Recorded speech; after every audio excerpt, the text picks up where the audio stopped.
you ever heard of Aardvark Book Club? Because I hadn't until a few months ago.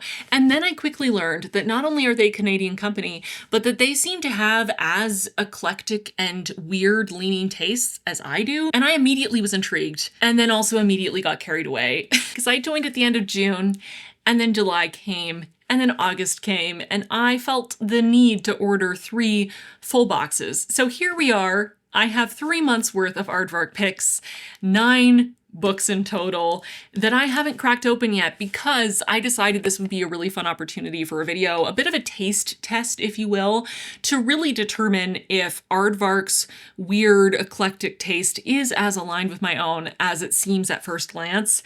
I thought it'd be fun to kind of explore it together and see what we can see, find what we can find.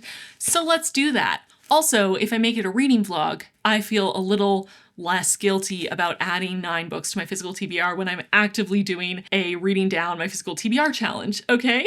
Double duty here. This video is also not sponsored by Aardvark in any way. All of these books were purchased with my own money. They didn't send me any of this. This is all just gonna be my own thoughts, impressions, feelings, as always. So what I'm thinking would be fun is starting by going through my 3 boxes so I can share with you my selections. And as we go through, I'll read the blurbs to kind of give both of us an idea of what each book is about. And maybe just from the blurb, I could rank them from most intriguing to least intriguing. Then I thought it would be fun to go through and read the first line of each of them and reshuffle my intrigue ranking based on the first lines, if there is any reshuffling that needs to happen. And then for even more fun, I thought I would go off and read the first chapter of all 9 and then come back, rework my intrigue ranking, and from there decide which probably 4 to 5 books I'll read for this reading vlog. I think if I read approximately half of them, it'll be a good start and make me feel a little less guilty about buying them, you know, in the first place. So that is the idea here.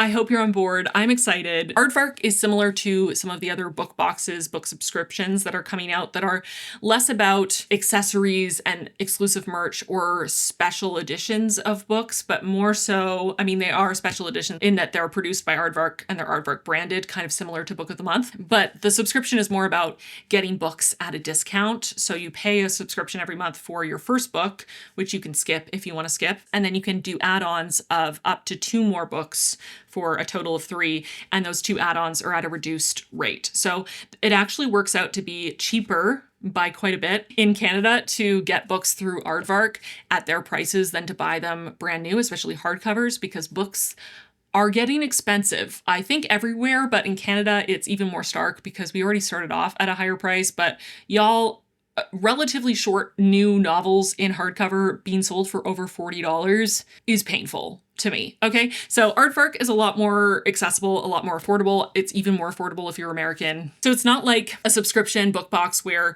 you get a really special edition of a book that's a surprise to you and then also comes with things like a mug and a bookmark and an art card or things like that. It's books that you get to choose from their monthly selection, or with Aardvark, they also have a lot of the past books, anything that hasn't sold out, which I did quite a bit of with these boxes. That's part of why I have 3 full boxes, because in each of these I picked selections from past months that intrigued me. And my hope is that in the future, you know, if I do find that my taste aligns with Aardvark and I want to continue my subscription, I'm hoping that because I have caught up a bit and bought some of the backlog that interested me, I'll start to only pick up, you know, 1 or 2 of the new selections each month and not have quite so much of a flood of new books coming in on a monthly basis, but we shall see, because so far their picks are seemingly right up my alley, which again is what this video is for. Do they just seem to be up my alley, or are they actually very up my alley? Let's find out. Without further ado, let me start with my June box because it was my first one.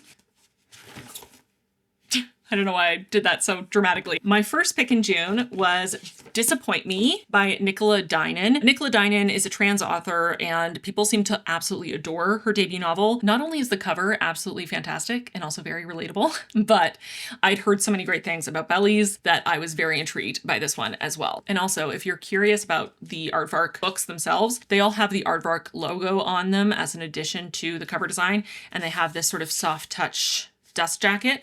And then the books themselves are hardcovers that are in a similar color palette to the dust jacket with, again, the Aardvark logo An electrifying story of love, betrayal, and the complicated allure of bougie domesticity. 30 years old with a lifetime of dysphoria and fuckboys rattling around in her head, Max is plagued by a deep dissatisfaction. Shouldn't these be the best years of her life? Why don't they feel that way? After taking a spill down the stairs at a New Year's Eve party, she decides to make some changes. First, a stab at good old-fashioned heteronormativity. Max thinks she's found the answer in Vincent. While his corporate colleagues, trad friends, and Chinese parents never pictured their son dating a trans woman, he cares for Max in a way she'd always dismissed as foolish fantasy. But he is also carrying baggage of his own. When the fallout of a decades-long entanglement resurfaces, Max must decide what forgiveness really means.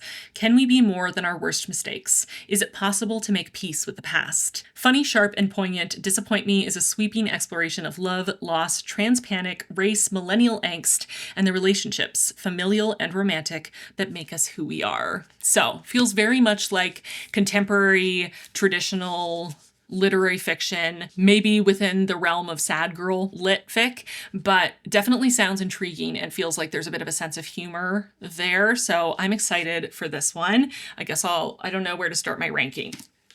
I'll make a pile. I'm so good at making piles. It's like the thing I'm best at in life. I have a little stool next to me, so I'll start a pile here. Actually, no, hang on. Better idea. I'll open this, my handy dandy fold out table on my bookshelves, and I'll start my pile here because that way you can actually see it as I make it and as I rearrange based on intrigue. Perfection.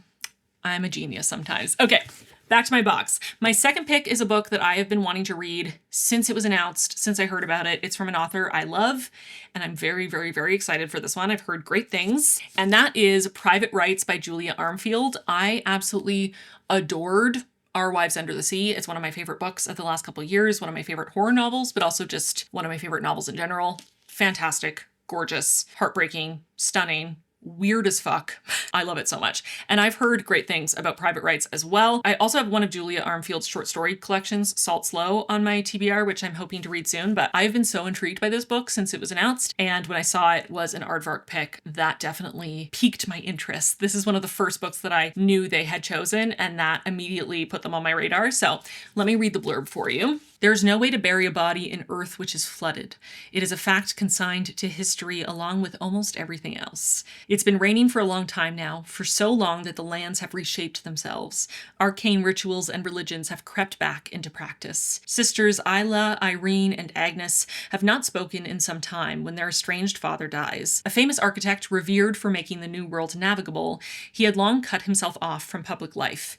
They find themselves uncertain of how to grieve his passing when everything around them seems to be ending anyway. As the sisters come together to clear the grand glass house that is the pinnacle of his legacy, they begin to sense that the magnetic influence of their father lives on through it. Something sinister seems to be unfolding, something related to their mother's long ago disappearance and the strangers who have always been unusually interested in their lives. Soon it becomes clear that the sisters have been chosen for a very particular purpose, one with shattering implications for their family and their imperiled world. Julia Armfield, award-winning author of the best-selling Our Wives Under the Sea, returns with a dazzling exploration of queer love and loss in a drowning world.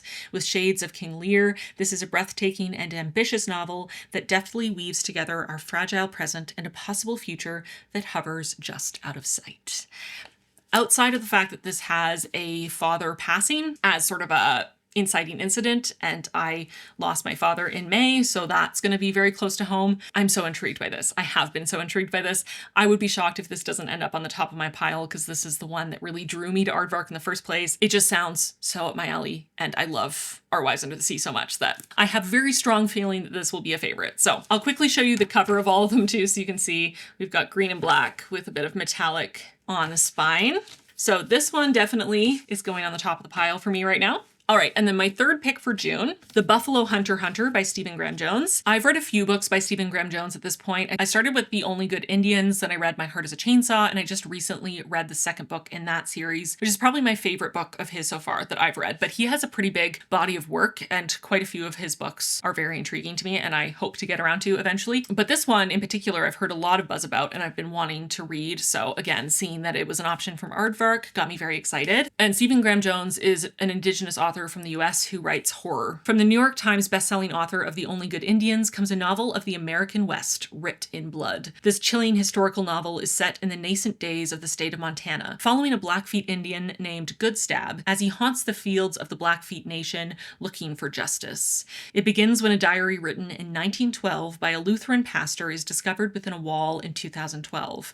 What is unveiled is a slow massacre, a nearly forgotten chain of events that goes back to 217 Blackfeet dead in the snow, told in the transcribed interviews with Goodstab, who shares the narrative of his peculiar and unnaturally long life over a series of confessional visits. This is an American Indian revenge story, captured in the vivid voices of the time by one of the new masters of literary horror, Stephen Graham Jones. I mean, that sounds fantastic, and so up my alley. I'm very excited. And the cover of this one is sort of a dove gray with red. Ooh, this one, ooh, that's hard. I think I'm gonna put this one in the middle because it's gonna be really hard to beat how intrigued and excited I am for Julia Armfield's book, but that's definitely a little more intriguing to me than contemporary lit fic, even though I also am very interested in that one. So let's move on to my July picks. And, oh yeah, okay, wait. So actually what happened, because I joined at the very end of June, I ordered my June box maybe a day and a half before I ordered my July box. And I think that confused the system a little bit. They sent me 2 of my June box and didn't send me my July box.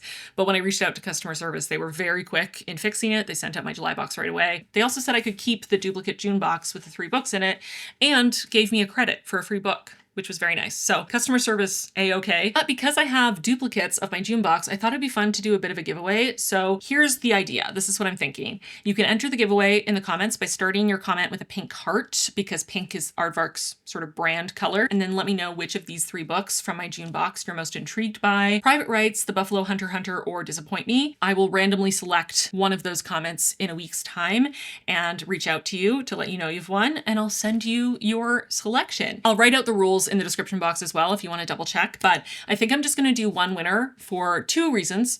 The first reason is that I'm in Canada and shipping has always been expensive from here, but it's getting more and more and more expensive. I remember vividly over 5 years ago shipping a single notebook to Australia and the shipping was $55 or something, just outrageous. But also I kind of wanted to put the extra books in my little free library for my neighborhood to enjoy. So anyways, that's the plan. Enter the giveaway if you're interested. Again, rules will be written in the description box, but with that said, let's get to July. The first one is, I believe, a prequel or a sequel, but I think it's a prequel to a book that I've talked about a lot on my channel because it was a favorite of last year, and that is Wandering Stars by Tommy Orange. The first book is There, and it was a book club pick last year, and I just adored it. It was fantastic. It was amazing. I gave it 5 stars. I've talked about it several times as a favorite. I think it was in my top 3 favorites of 2024. Just such a great book. If you haven't read it, please do. And as you can see, the logo is sort of hidden in one of the stars, which is cool. Wandering Stars is the eagerly awaited follow-up to Pulitzer Prize finalist Tommy Orange's breakout bestseller, There, a debut so fresh and urgent that it instantly became both a phenomenon and a modern classic. Agree with all of that. Yes. Colorado, 1864. Starr, a young survivor of the Sand Creek Massacre, is brought to the Fort Marion prison castle, where he is forced to learn English and practice Christianity by Richard Henry Pratt, an evangelical prison guard who will go on to found the Carlisle Indian Industrial School, an institution dedicated to the eradication of Native history, culture, and identity. A generation later, Starr's son, Charles, is sent to the school, where he is brutalized by the man who was once his father's jailer. Under Pratt's harsh treatment, Charles clings to moments he shares with a young fellow student, Opal Viola, as the 2 envision a future away from the institutional violence that follows their bloodlines. In a novel that is by turns shattering and wondrous, what a beautiful description, Tommy Orange has conjured the ancestors of the family readers first fell in love with in There. Oh, I love that. Warriors, drunks, outlaws, addicts, asking what it means to be the children and grandchildren of massacre. Wandering Stars is a novel about epigenetic and generational trauma that has the force and vision of a modern epic. An exceptionally powerful new book from one of the most exciting writers at work today and soaring confirmation of Tommy Orange's monumental gifts. Wow, I'm emotional just reading the blurb. Wow. Okay. Very excited for this. I already was, but that blurb was amazing. You know, like I said, I didn't know if anything could top how excited I was to read Private Rites, but I think this just did. Wandering Stars is going on the top. Oh wait, I didn't show you what it looks like. Sorry. I forgot the format of my own video that I'm making up as I go. It's sort of a beige and teal. That's nice. Wandering Stars is going on the top of my list. That sounds incredible. Wow. I feel like I needed to take a second after that. Okay, next up, another backlist was Whoever You Are, Honey by Olivia Gatwood. And this one, I believe, what was the genre of this one? I can't remember. Sci-fi? Yeah. What was once dystopia may now be reality. On the Santa Cruz waterfront, every house is a flawless glass monolith, except for one. In a dilapidated bungalow, Mitty and her elderly roommate, Bethel, are an oddball pair who represent the last vestiges of a free-spirited town taken over by the tech elite. But their lives are about to be forever changed when a new couple, Sebastian and Lena, move in next door. Sebastian is a renowned tech founder, and Lena is his spellbindingly perfect girlfriend. But Lena has secrets. She feels uneasy about her oddly spotty memory and is growing increasingly wary of the way Sebastian controls their relationship. Mitty is also hiding something, and the way Lena appears to float through her luxurious life draws Mitty inexorably into her orbit. As the two women begin to form a close friendship, they are finally forced to face their pasts and the urgent truths that could change everything. Showcasing Olivia Gatwood's talent as a thrilling feminist voice for our hyper-digital age, Whoever You Are, Honey is a gripping, seductive, and prescient novel that dissects relationships between women and examines how striving for perfection and desirability plays out in spaces where technology and power intersect. I mean, come on. That sounds fantastic, right? I love sci-fi, and I especially love when sci-fi uses its speculative nature to tease apart our lives, our society, our flaws and foibles, you know? And it feels like this is going to do that. Very exciting. Ooh, I also really like this color palette, teal and sort of like a cream ivory. I am very intrigued by this, but honestly, I'm intrigued by all of these. That's why I picked them. So not a surprise. I think this one, for now, I'm going to put this one here just because I am such a sci-fi girly. And then my final choice for July was one of the actual July picks, which was Salt Bones. And this one, I believe, is horror. If I'm remembering correctly, it's been a minute. Let's see. Three women in one twisted family race for answers in this gripping retelling of Persephone and Demeter set in the Mexicali borderlands. Malamar Veracruz has never left the dust-choked town of El Valle. Here, Mal has done her best to build a good life. She's raised two children, worked hard, and tried to forget the painful, unexplained disappearance of her sister Elena. But when another local girl goes missing, Mal plunges into a fresh yet familiar nightmare. As a desperate Mal hunts for answers, her search becomes increasingly tangled with inscrutable visions of a horse-headed woman, a legend locals call La Ciguanaba, whom Mal feels compelled to follow. Mal's perspective is joined by the voices of her two daughters, and the three of them must work to uncover the truth about the missing girls and their community before it's too late. Combining elements of Latina and Indigenous culture, family drama, mystery, horror, and magical realism in a spellbinding mix, Saltbones explores the long shadows cast by environmental catastrophe, family secrets, and the unrelenting bond between mothers and daughters. That's a lot. So hopefully it's able to balance it all well and it doesn't feel like it's trying to do too many things at once, but definitely sounds intriguing to me. And let's look at the cover. I believe it's orange, as it should be. Yes. Okay, this might be my favorite cover because I love orange so much. A lighter and darker orange together. Stunning. Love that. Now, again, this doesn't mean anything bad because I chose all of these out of way more options because they were the most intriguing to me out of the many options. But I think out of all my selections so far, this one maybe goes on the bottom. I hate choosing favorites and I haven't even read these yet, but okay. And then we have my final box from August. The first one is actually a July pick that I originally was going to choose, and then it sold out basically immediately and I didn't get it in time. And that is A Witch's Guide to Magical Innkeeping by Sengu Mandana. I read the first book, I believe in the series, I think it's part of the same series, which was Very Secret Society of Irregular Witches, and I loved that. I give it 5 stars. It was very wholesome and cozy, fantasy, lovely, found family vibes, a whimsical and heartwarming novel about a witch who has a second chance to get her magical powers and her life back on track. Sarah Swan used to be one of the most powerful witches in Britain. Then she resurrected her great-aunt Jasmine from the very recently dead, lost most of her magic, befriended a semi-villainous talking fox, and was exiled from her guild. Now, she slightly reluctantly and just a bit grumpily helps Jasmine run an enchanted inn in Lancashire, where she deals with her quirky guests' shenanigans, tries to keep said talking fox in check, and longs for a future that seems lost to her. But then she finds out about an old spell that could hold the key to restoring her power. Enter Luke Larson, a handsome and icy magical historian who arrives on a dark autumn evening and just might know how to unlock the spell's secrets. Luke has absolutely no interest in getting involved in the madcap goings-on of the inn, and it's definitely not about to let a certain bewitching innkeeper past his walls. So no one is more surprised than he is when he agrees to help Sarah with her spell. Worse, he might actually be thawing. Running an inn, reclaiming lost magic, and staying one step ahead of the Watchful Guild is a lot for anyone, but Sarah Swan is about to discover that she doesn't have to do it alone, and that the weird, wonderful family she's made might be the best magic of all. I mean, it sounds charming and adorable already, which is what I am expecting. Also, adore this color palette. It's like watermelon bubblegum. Also the ombre, stunning. Love that. Gorgeous. Very excited. This sounds so cozy. Where does this go though? This is so hard. Why did I do this to myself? I also set it up that I was going to do this multiple times.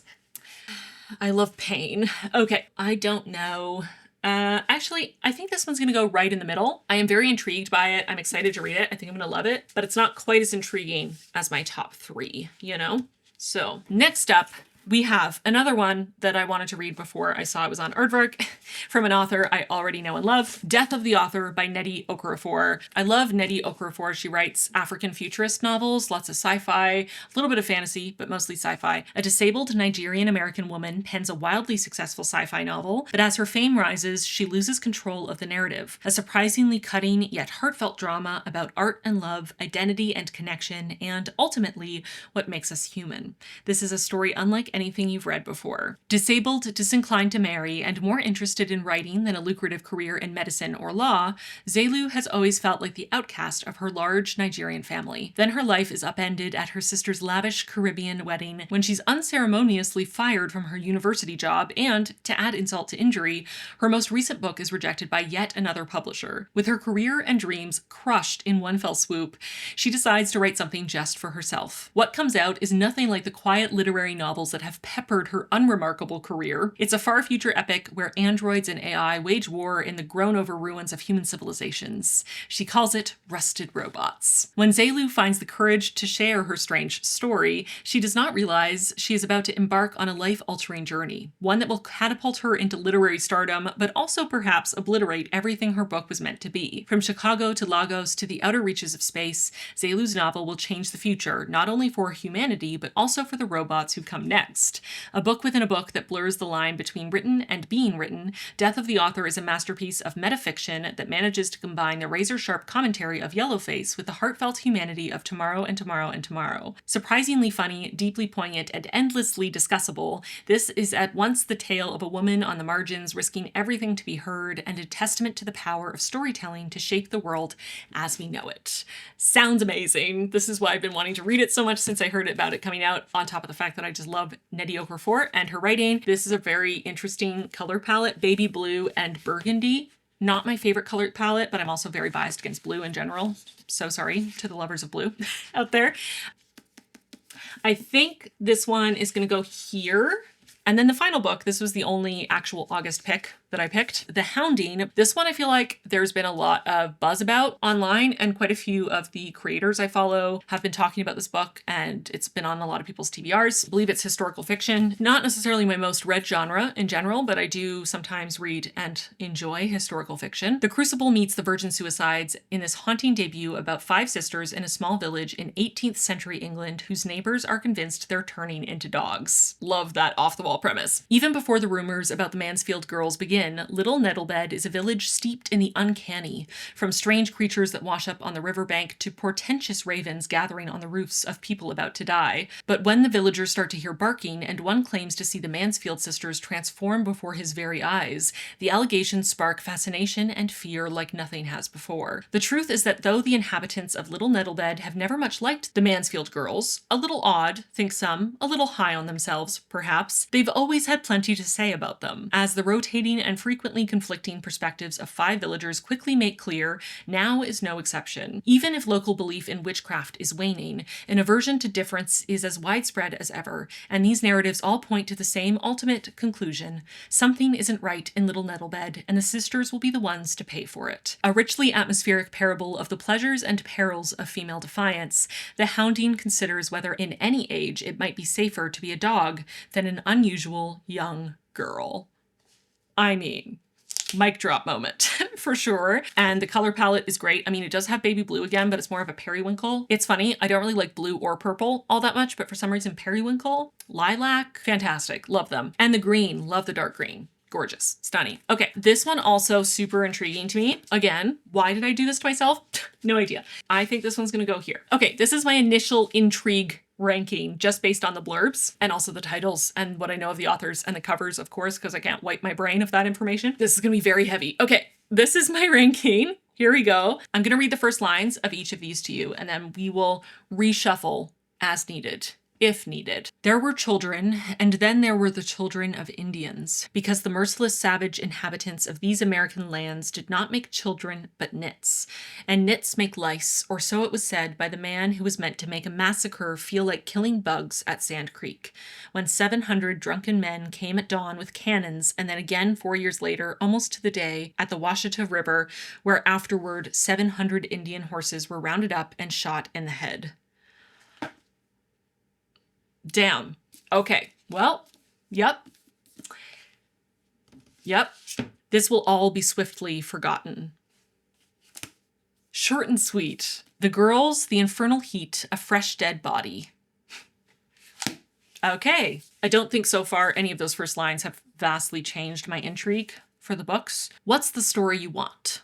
That's it. Another short and sweet one. A day worker reaches into the wall of the parsonage, his crew's revamping, and pulls a piece of history up, the edges of its pages crumbling under the fingers of his glove. And I have to think that, if his superior isn't walking by at just that moment, then this construction grunt stuffs that journal from a century ago into his tool belt to pawn or trade for beer, and the world never knows about it. Interesting. I like that first line. Okay.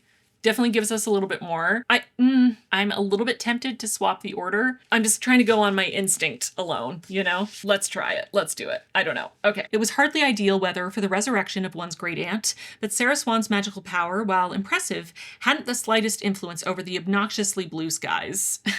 I mean, that's great. I definitely think this one's still gonna stay under death of the author, but that was a great first line. In the middle of the night, the stretch of sparsely occupied beachfront properties lining Potbelly Beach Road resembles a row of gapped teeth. I must say I am uniquely, well, maybe not uniquely, but especially creeped out by teeth imagery in general. I have tooth-related trauma. We won't get into it right now.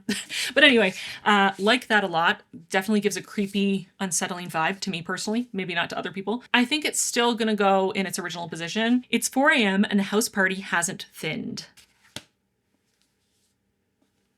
Doesn't give me very much. It's gonna stay in the same spot. Thick, noxious air burns her throat as she flees through the fields, mud clotting to her soles like leeches, one untied shoe after the other over the rutted vegetables. I like that. I like that style. Definitely has a bit of a lyrical, rhythmic, plosive. I like it. There's something that I like that. I think that actually is going to move this up to just under death of the author. This is our current ranking after the first lines. What I'm going to do now, as I already stated, I'm going to go off and read the first chapter of all 9. I'm starting to rethink my life decisions, but it's fine. And when I'm done, I will come back and I will give you my very concise, hopefully, reviews and impressions of the first chapters of each of these, and we'll do one more shuffle.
Hello, I have finished reading the first chapters of all 9 of these books. Some of these also had a prologue, in which case I read the prologue and the first chapter, but these are complete. I have a few little thoughts on each first chapter, and I made sure to rate each one out of 10 for intrigue right after finishing the first chapter, so I can then do a new rearranged ranking and kind of pick the ones that I'm going to focus on for this video, which books I'm probably going to read. So without further ado, what I'm going to do is go through them from the bottom to top, because that's the order I read them in, and give you my little first chapter impressions.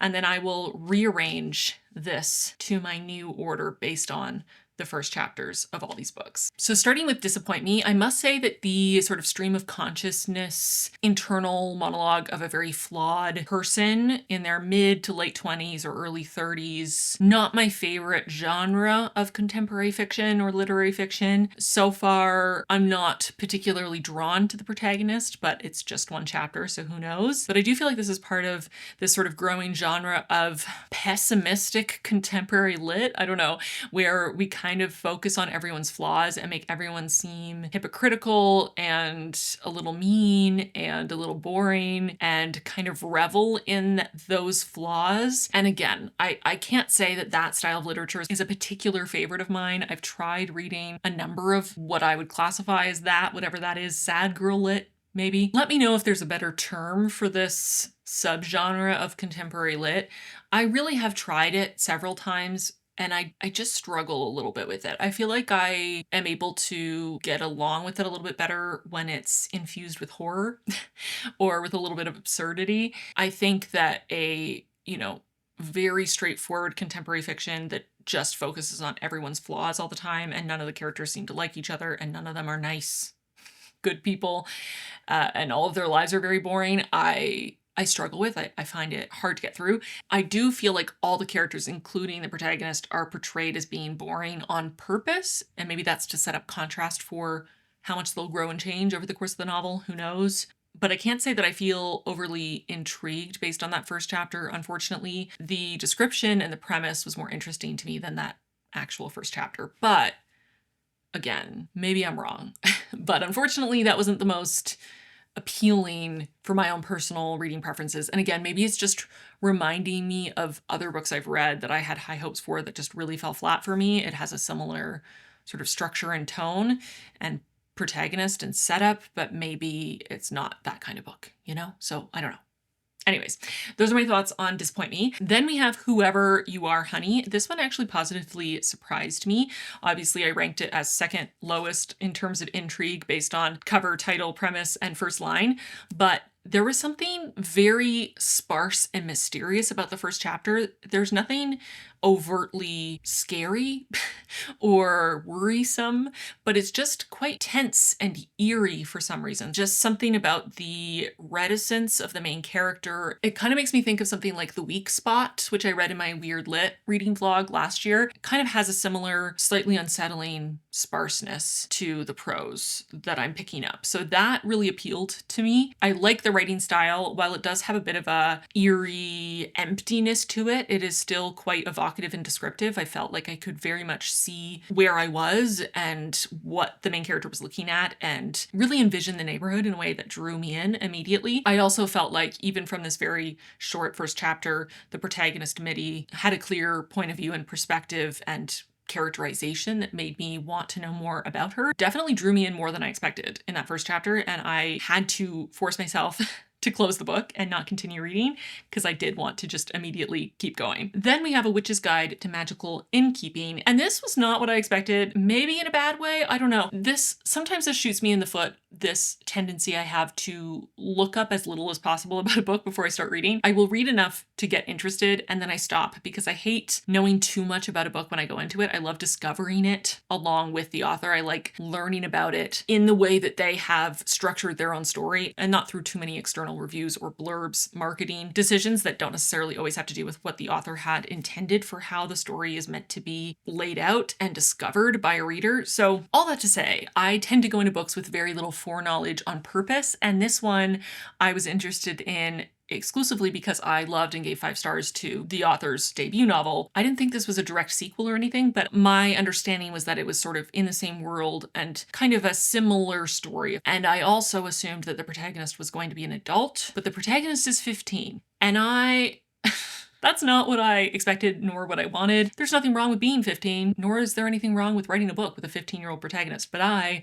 am more than double that age, and I'm kind of past the point in my life where I will actively seek out 15-year-old protagonists, you know? So that was kind of an unpleasant surprise for me personally. And I also thought that based on what I knew of the premise, that there was going to be a little bit more of a challenge and a struggle to kind of jump over this first magical hurdle, and things were resolved very quickly and with very little effort, seemingly.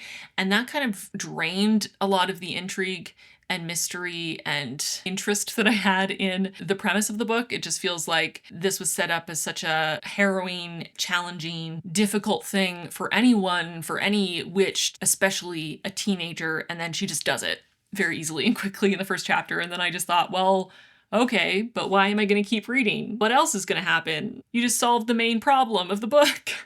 And I imagine that more issues will be raised as it continues, but I found it a little anticlimactic, I guess, for it to be so easy. I thought she would have a few false starts, run into some issues, have a bit more of a challenge. I don't know. And like I said, struggling with the protagonist being 15, I kind of hope there's going to be a time jump and we'll get to mostly follow her as an adult just for my own personal preferences, but I guess we'll find out. I did find the few little passages around Sarah and her grief at the sudden passing of her great aunt quite touching and relatable, but the chapter itself was quite fast-paced and lacking stakes, I guess, and challenge and difficulty in a way that drained a little bit of my anticipation for the rest of the novel. So unfortunately, less of a positive surprise with that one. Then we have Saltbones. Honestly, off the top of my head, I don't really remember what I thought of the first chapter, which probably isn't a great sign, but let me pull up my notes. Yes, okay, there's a prologue and then the first chapter. The prologue was awesome, very intriguing. I was really into it. And then the first chapter, less so. Again, it sort of drained a lot of my intrigue. It seems like our protagonist is a butcher, which I don't remember reading about in the blurb. Not my favorite as a vegan. Personally. I mean, I read a lot of horror and I read a lot of books where people are eating meat, but all the butchering imagery was a little much for me. I didn't feel myself particularly drawn to continue reading after the first chapter based on that experience, unfortunately. Okay, then we have Death of the Author. This one honestly kind of intrigued me more than I expected. That first chapter set up a really interesting characterization for our author protagonist from her sister's perspective. She kind of has that perspective that I think at least I have personal experience with, being a sister, where you just so happen to know so much more about your sibling than anyone else in the world does, that you see them in your own particular way and not always in as positive a way as other people do, or at least you know their flaws much more intimately. And there's something very funny and relatable and also very real about that experience. And I felt like it was very well described here. So I wonder if it's based on Nettie's own lived experience with siblings, but I really liked that actually. And I found the protagonist to be a very interesting character, especially seen through her sister's eyes, and this setup of the first chapter, which I won't give away what happens in case you want to read it, but basically she calls her sister to come pick her up and her sister shows up, and the scene she finds is not at all what I expected as a reader, and it made me want to know more about her sister and how often she gets into situations like this and why did she get into this situation this time. And there's something sort of intriguing and appealing and unique. Yeah, not what I expected, but interesting in a good way. So definitely want to know more. Okay, and then we have The Buffalo Hunter, and this one, I really, really liked the writing style. This kind of has a story within a story, historical fiction within more contemporary family history vibes, and I have read some other books that have a similar sort of journals within a modern day setting structure that have been favorites of mine, so I was excited about that structure.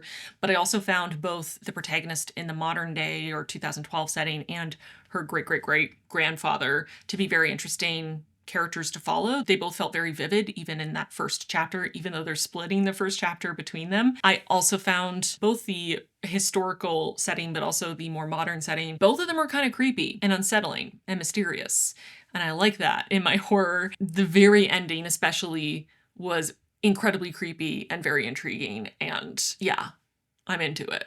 gotta say. Also a little bit of gore and body horror right off the bat in the first chapter, which doesn't shock me for Stephen Graham Jones based on my experience with his work, but yeah, this was another one I had to force myself to stop reading after that first chapter. Okay, then we have The Hounding, and this is another one that very pleasantly surprised me. Really lovely writing style, probably the most intricate or wordy, I guess, at least, of the bunch so far. Very much my cup of tea, writing style-wise. Very eerie and atmospheric, tense and unsettling and mysterious, all things that I love personally.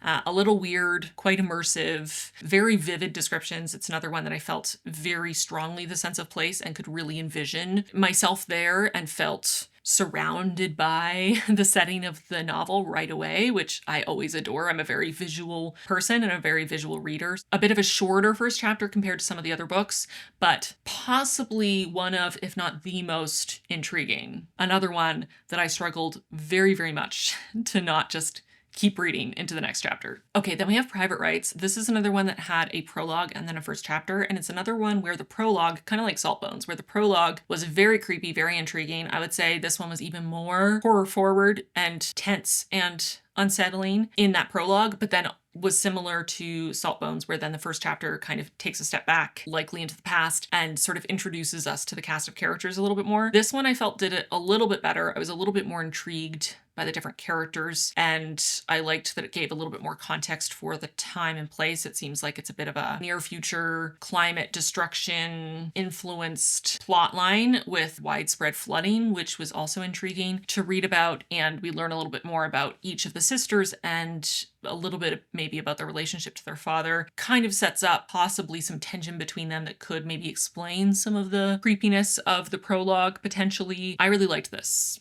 a lot. Okay, then we have Wandering Stars, and because I've read There, and this is sort of a prequel companion novel to that, I kind of expected a similar setup, and it did have something similar of a bit of a detached, descriptive, separate prologue explaining some of the historical context or some of the themes to come, and then the first chapter gets into more of the primary narrative. I liked it here, just like I did with There, but I do think it was maybe a little more effective for me personally in There. And There, that prologue section, or that first chapter, was quite a bit more extensive. I remember, because we read There for a book club pick, that it kind of threw a lot of people off, and I must admit when I was first reading it, I didn't know what to expect, and I thought maybe the whole book would be like that, and it turns out it wasn't. It was just kind of the setup for the novel. So maybe Tommy Orange didn't want to do the same thing exactly, or was given feedback that it was a bit too much to open the book that way, and tried to make it a little more efficient or a little bit of a shorter prologue before getting into the sort of main narrative. But this didn't hit me quite as hard, I guess, as the prologue in There, which is fine. It's a different book, but because they are connected, I'm comparing them naturally. I did also feel like the first chapter itself, even though we're getting into the narrative with the characters,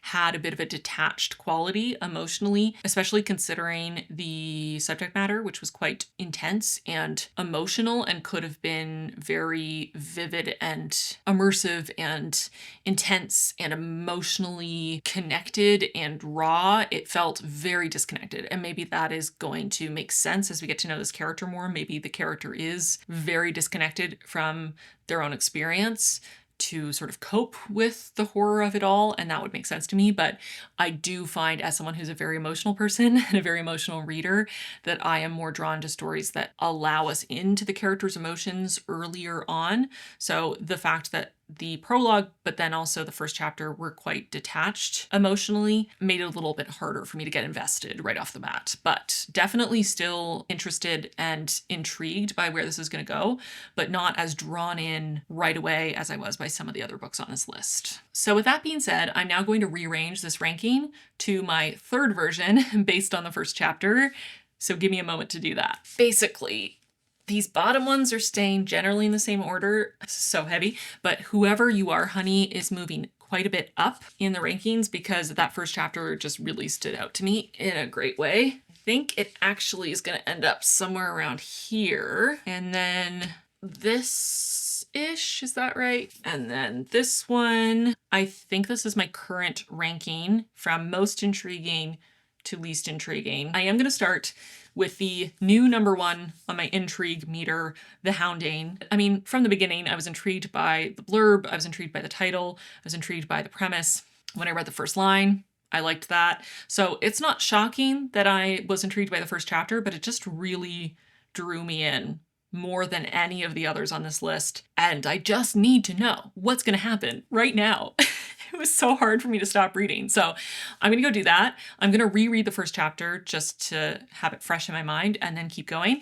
But I'll do my traditional reading vlog format where I'll read to 50% of the way through and come back for an update. And then I'll read to the end and then do a final review and do both non-spoiler reviews and then also clearly marked and announced and time-stamped in the chapters spoiler sections, so I can talk about all the spoilers for those who have read the book, but that for those of you who haven't read it yet can easily skip those sections. I'm intrigued. I really hope this lives up to the hype that I'm building for it in my own brain right now, because it is staggering. So, see you soon.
Hey friends, I'm back and I finished the first half of The Hounding by Zenobi Purvis, and I'm really enjoying this so far. I feel like it's a relatively short book, so being halfway through means I'm, 100-ish pages in? Yeah, 107. So, not a lot of time for activities, but honestly, a lot has happened so far. I wouldn't say it's super fast-paced necessarily, but definitely things are progressing. I would say the pacing is quite good, and the tension is top-notch. This is very atmospheric and eerie and unsettling, and something bad is going to happen, and you just keep it feels like the entire first half so far has just been holding my breath, waiting for the terrible thing to happen. It's very good so far. I'm loving the writing style. It's really beautifully written. It feels almost dreamlike or like a fairy tale or something. It's very evocative. It has a lyrical, almost musical quality to it. It's very much delivering on the spooky small village vibes where everyone knows everyone. It's very insular. There's a major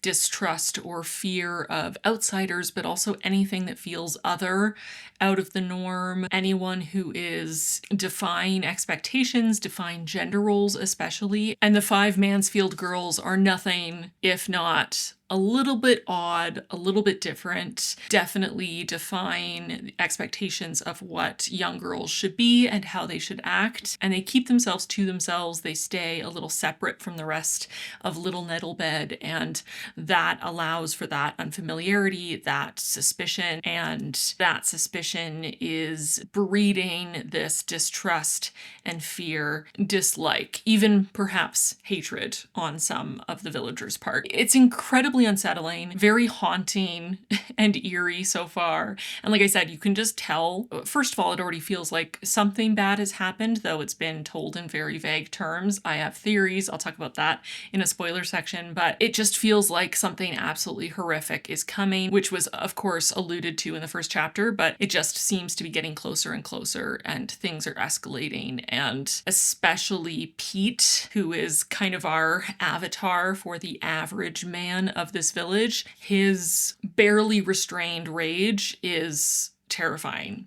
So yeah, there's a lot of, I'm feeling a lot of stress, but in a good way. It's very tense, but I feel like it's very effective in delivering the atmosphere and the tension and the feelings it's going for. But it's very immersive, and I really feel like I need to know what happens next. I've been struggling to stop anytime I put down the book, especially at the halfway point, because things really are escalating. But definitely enjoying this a lot, and enjoying how so far it's very much a commentary on expectations of men and women, gender roles, very heteronormative gender roles, and unreasonable expectations of how we must act and present ourselves and accommodate others. And also very much feels like a meditation on the whole idea of men's greatest fear is being embarrassed or laughed at, and women's greatest fear is being murdered. At least when it comes to Pete, I would say it feels as though his greatest fear is embarrassment and ridicule, and his reaction to that is rage that is teetering on murderous. And that is terrifying, but also not, outside of the realm of reality, unfortunately. I am tempted to read you a quote or two if I can find any that really show how lovely the writing is without spoiling anything. Maybe something from very early on could work for this. Let's see. Worry gathered like pooling water in his mind. He worried constantly about his granddaughters in a way that he'd never worried about his son. Were they happy? Were they safe? His wife had left him with an impossible task: to protect the girls from the hazardous world, a ravenous world, a world with teeth. They were like a rich tapestry, he thought, beautiful to look at, but more interesting, more rewarding on closer observation. He saw how the threads interwove, how one complemented the rest. He saw alliances form and then draw apart. He saw how they braided together, how they were at their strongest when all 5 threads pulled around each other. But I don't want to say too much, and I feel like I just need to finish it. It's so short anyway, and then I can give you my fully realized thoughts based on the entirety of this story. So I'll do a very short spoiler section, and then I will go finish this, and then I will be able to come back and share my final thoughts. Spoilers starting now. Skip this if you have not read this book yet. Okay, we're starting spoilers. So basically, the first chapter starts us off. I forget what the first line is, but I'll reread it. The girls, the infernal heat, a fresh dead body. So we know there's a dead body, and we also learn in the first chapter that there's a mob of villagers who are searching out the girls, who they feel have not only been proven to have turned into dogs and therefore be, witches or associated with the devil or something, but also that they caused the murder of someone, that they killed someone and therefore deserve punishment. So we know that starting off, and we're now reading a story that leads us to that eventuality. So we know something terrible is coming, and I think that would automatically lend a certain sense of tension and stress, unease to reading a story, knowing that that's where you're going. But I do feel that the author is enhancing that so much with the writing style. It really is so eerie and haunting, and there's something very bleak and heavy about it that is just perfect for the kind of story this is. You're waiting for the other shoe to drop. You're waiting for something terrible to happen. And it does feel that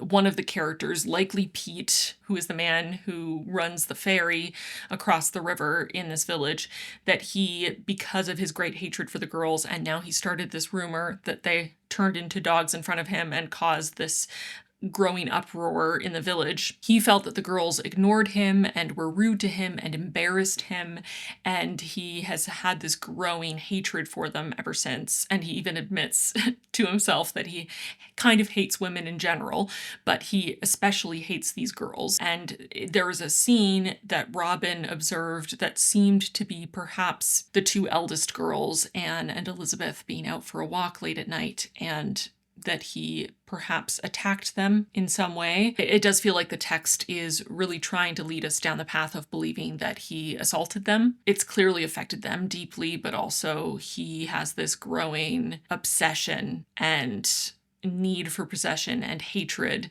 for them, and almost as if this interaction, this altercation, whatever it was, maybe he tried to talk to them and they fought back, but from the sounds that Robin heard, it sounds like they were attacked and that they were crying out in terror or pain.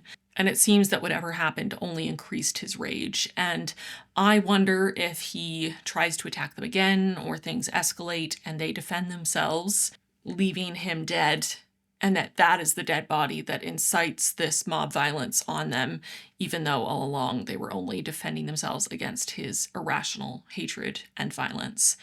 That's what I feel is coming, and I feel very stressed about it. You can probably tell by the way I'm talking. It's very tense. It's terrifying, honestly. And I think it's something that a lot of women and girls have felt before. This feeling of a lack of control over your own life because it feels completely out of the realm of your influence, that a man might become obsessive about you and feel that need for possession and decide to take it regardless of your feelings about it, your consent, that any kind of rejection or any perceived rejection could escalate the violence. And that's something that I've experienced in my life. I think a lot of women and girls have experienced on some level, and it's terrifying and it's hard to read about it. But I do think that this is portraying it very well, and it's delivering that sense of terror that roils under the surface really well. And I think it's adding another layer that the girls are kind of unaware of this danger on a certain level because of their situation, because their mother passed in childbirth for the final girl and has been gone for, I think, Mary, the youngest, is maybe 5 or 6.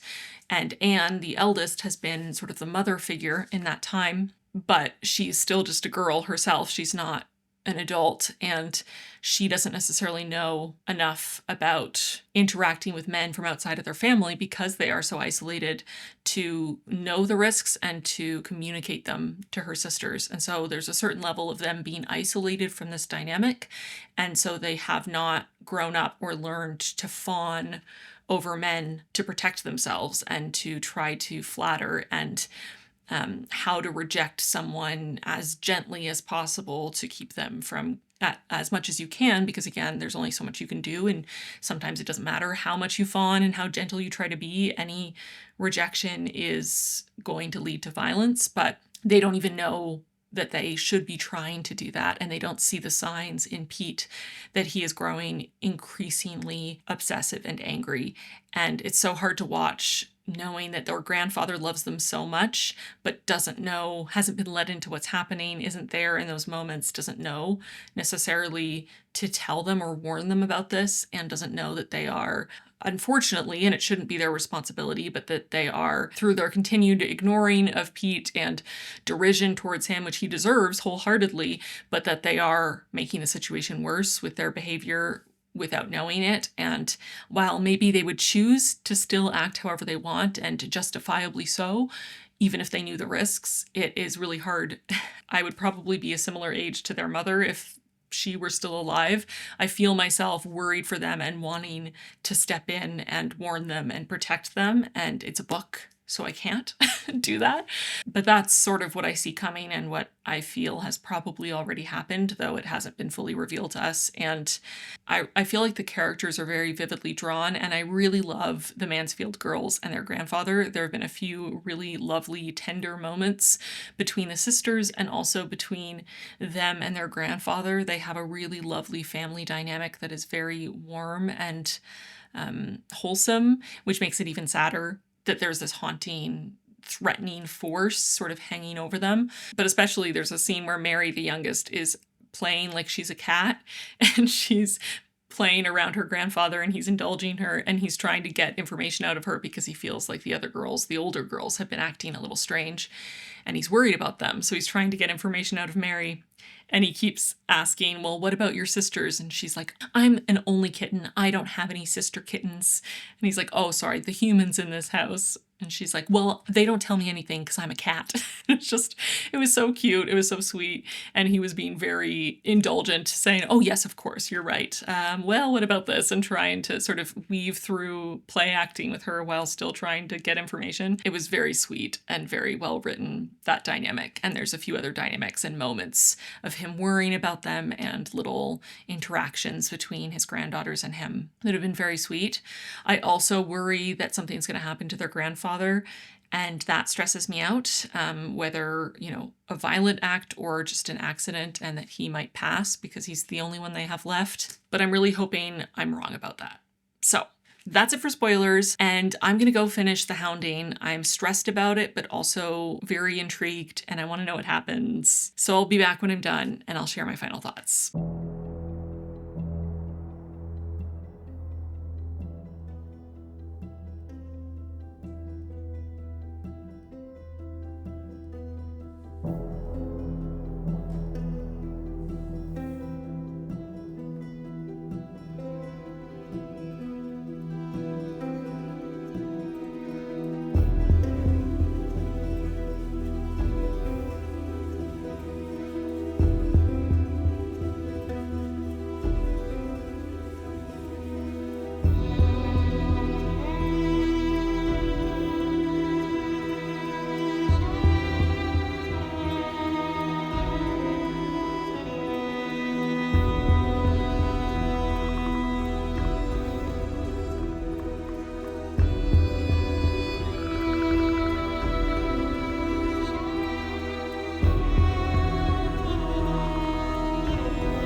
Hello, my friends. I'm back with The Hounding by Zenobi Purvis, which I have now finished. And if you can't tell by my face and my voice and my mannerisms, I really liked this. This is small but mighty. I don't think anyone would necessarily classify as extremely subtle in its themes, but you know what? Not every book has to be subtle, okay? And I don't think it was treating the subject matter like a blunt object to hit the reader over the head with. I just think it was being very blunt about the realities of existing as a woman, and specifically as a young girl in a patriarchal society with men around who are entitled, who feel entitled to women and girls' attention, politeness, smiles. And as a woman myself who has been a girl, you know what? It was all too relatable. I have been there. I have been the girl who is a little too serious, a little too self-possessed at a young age. I was a girl who was constantly told I was an old soul, or I seemed older than my years. And that not only got me a lot of unwanted attention from fully grown men when I was a child and a teenager, but also caused a lot of rancor in men who felt that especially girls should be polite, little, friendly, smiley, compliant, pleasant creatures and not unique, independently thinking, complex, fully fleshed out human beings who are not there to serve someone else's needs. And I just felt like this book did a great job of portraying that and also getting into these ideas of mob mentality and othering and the ways that fear can really manipulate your mind, the ways that fear and distrust and discomfort can warp your perceptions, warp reality, and the way that mob mentality can really take over and lead to violence. The writing here was beautiful. I loved the prose so much. I really loved the characters, especially the 5 main girls. I would have loved even more from them, to be honest, but what we did get was very clear characterization for each of them and for their relationship, for their dynamic. I am a sister and have a sister, but it's just the 2 of us. So I think it's a little bit of a different dynamic to be just 2 than to be 5. But I could see so much of myself and my sister and our relationship and our dynamic in these sisterly dynamics. They felt very rooted in reality and there were a lot of wholesome, sweet, tender moments between them and with their grandfather. And I just loved this idea of the personification of the fear the villagers have, the distrust in these girls because they're different, because they're willing to be themselves, because they feel empowered to exist outside of society's expectations of them, that this is manifesting itself in this belief that they must be possessed or they're demons or there's something sinister and monstrous about them because they're serious and insular and prefer to spend time together instead of in the village and don't smile at every man in the village that they come across and aren't always the most overly polite and accommodating. And it's both funny and also very depressing to read about because it's a dynamic that is as old as time. And I just really enjoyed the way that this particular story examined these dynamics and allowed it to play out. You really feel from the first chapter, from the first line even, this sense of dread of knowing that this cannot end well. And especially as a woman in my 30s reading this, I think I said this in the halfway update, I just felt so protective of these girls. And I kept wanting to step in and give them advice and say, I know it sucks. I know it's not fair, but you can't act like this. It's not safe. Society is not ready for girls like you, and you can be you and you can live your truth, but not in every context, in every moment, in all company for your own safety. And it was so hard watching them continue to live so freely themselves and be happy for them for it and love it and sort of revel in their just total lack of giving any shits at all about anyone else's opinion and loving that they are doing that and encouraging each other to do that and feel strong in that conviction to be themselves, but then also have that growing dread that they're not going to be allowed to continue to exist that way, that someone is going to tear them down, possibly permanently. And it's just so hard to read. It's so hard to read, but I loved it. Very ominous, very creepy, eerie atmosphere. Thought the characters were great. Loved the constant comparing and contrasting of gender roles for men and women and toxic masculinity and expectations of women to serve and please and placate men, and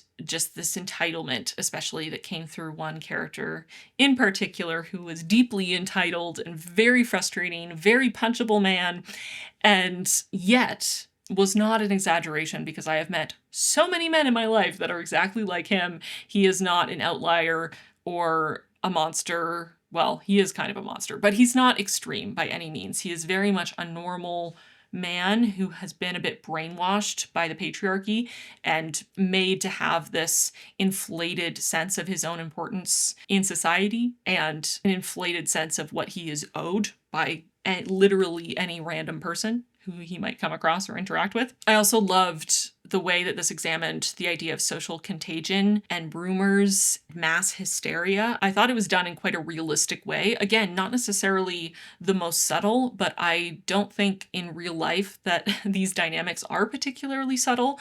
They are typically pretty easy to spot and pretty blatant. And I feel like Zenobie Purvis did a really great job of walking the line between showing things as they are, telling a story like this in a realistic way that is based in real history and real gender roles and expectations and dynamics, especially within a small village, but still, walking that line and keeping it from feeling too exaggerated or extreme, despite the fact that these dynamics can be quite exaggerated and extreme.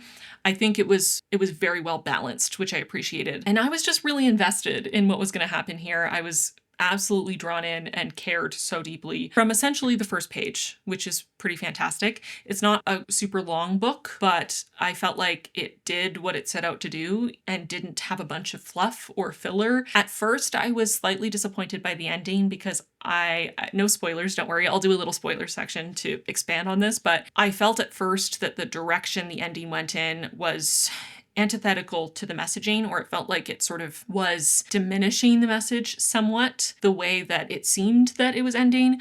But then, as I thought about it for more than a millisecond and let it sit with me for a moment, I realized that actually the ending is a little bit more ambiguous, and what Purvis was saying was actually the opposite in the subtext, and that ending is actually very in line with, very fitting for the story that's being told, and the slight bit of ambiguity and almost a fairy tale quality to the ending, as I thought about it more, felt more and more fitting, and I actually quite like the way that it ended. I am giving The Hounding 5 stars. I really liked it. I don't think it's a perfect book necessarily. It's not the best book I've ever read in my whole life, but I thought it was really great. It had a clear intention, a clear idea, a premise, themes it wanted to explore, and it did it with precision and with beauty and with heart. And I felt emotionally moved by it. So to me, it fulfilled its purpose.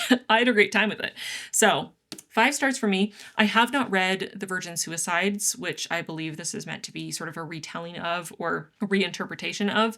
I have seen the film, though, and I would say that while there are definitely similarities, it's a tale as old as time. Like I said earlier, I don't think that this is a story that is so tied to the source material that you can't read it without that context, but that's just my opinion. I think that's all I'm going to say without spoilers, because I really don't want to risk spoiling anything for you. I definitely would recommend this. Actually, let me quickly look and see if there's a quote or two I could read from the second half that are non-spoilery. They saw the villagers before they heard them. The flash of bright jackets and ribboned dresses, the flushed and angry faces. They were up ahead, across the river, but Thomas soon saw them trickle over, lifting their skirts from the dirt and the stream of muddied water. Soon their clamor reached him. They were calling the girls' names. Anne, Elizabeth, Hester, Grace, Mary, over and over like a prayer or a spell.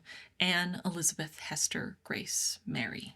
Okay, so spoilers for The Hounding, for the whole book. Spoilers starting now. Skip this if you don't want to be spoiled. So basically, I'm just going to focus in on the ending. Essentially, Pete Darling, who we hate. We hate Pete Darling here. He's the fairy man, and he becomes weirdly obsessed with his sisters, and specifically Anne, the eldest, because he feels she disrespected him by not indulging him and not smiling at him and making a fool out of him for jumping out of his ferry and walking to the other bank when he was very creepy and acted like he was going to keep them prisoner on it for not being overly polite. Anyway, he becomes obsessed with Anne, and we never get the answers to what happened, but it's implied that he assaulted both Anne and Elizabeth, and that sort of sets this transformation in motion, which to me is a metaphorical transformation. It is their female rage being let loose and their final fuck being left in the dirt, where they are no longer willing to even remotely pretend to follow and care about social conventions. Sort of this idea that if Pete can be violent and destructive, then so can they in retaliation. And from that point, Pete starts the rumor that he's seen them turn into dogs, and that rumor spreads. And then on the day of his wedding, he acts like he's been bitten by a dog and they have to go get the girls and they're trying to ruin his wedding day. His obsession with them is just taking over his whole life. And when he arrives with these 2 young boys from the village, he finds the 5 girls and Thomas,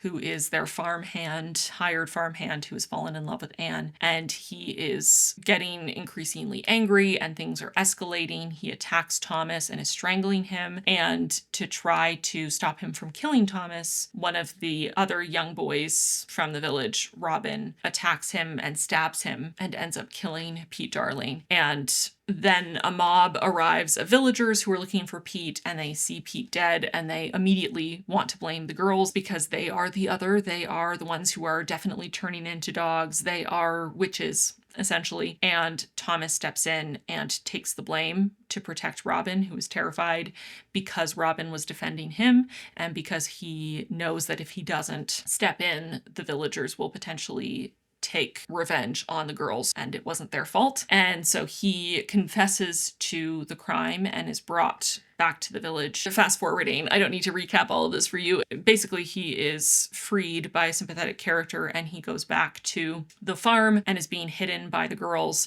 and their grandfather, who is legally blind, who can sort of see light and shapes, but no details, can tell they're hiding something, but isn't exactly sure what. And then after it becomes clear to him, when Peter's father-in-law comes by to tell him that Peter was murdered, he realizes that they must be hiding Thomas and tells them, he has to be out tonight, and also we're leaving because it's not safe here for all of you anymore. And then when he goes to sleep for the night, he's having these vivid dreams. And when he wakes up, he has a weird feeling and he goes to look for his granddaughters and they're not there. And this whole time he's sort of in awe because he can see things so much more clearly than he ever has before, which at first I wasn't sure if this was, a continuation of this supernatural potential underlying element where if they are really turning into dogs, then maybe he also could regain his sight. And he eventually sees 5 dogs and Thomas running away from the farmhouse and believes that his granddaughters not only have actually turned into dogs or can actually turn into dogs, but that they are finding freedom, even if that means leaving him behind, and that he's happy that they're going to be safe and free, even if it means that he has to lose them. And at first, that ending frustrated me because I felt that them actually turning into dogs kind of justifies the fear of the villagers, because it is not normal for humans to turn into dogs, and it is kind of terrifying.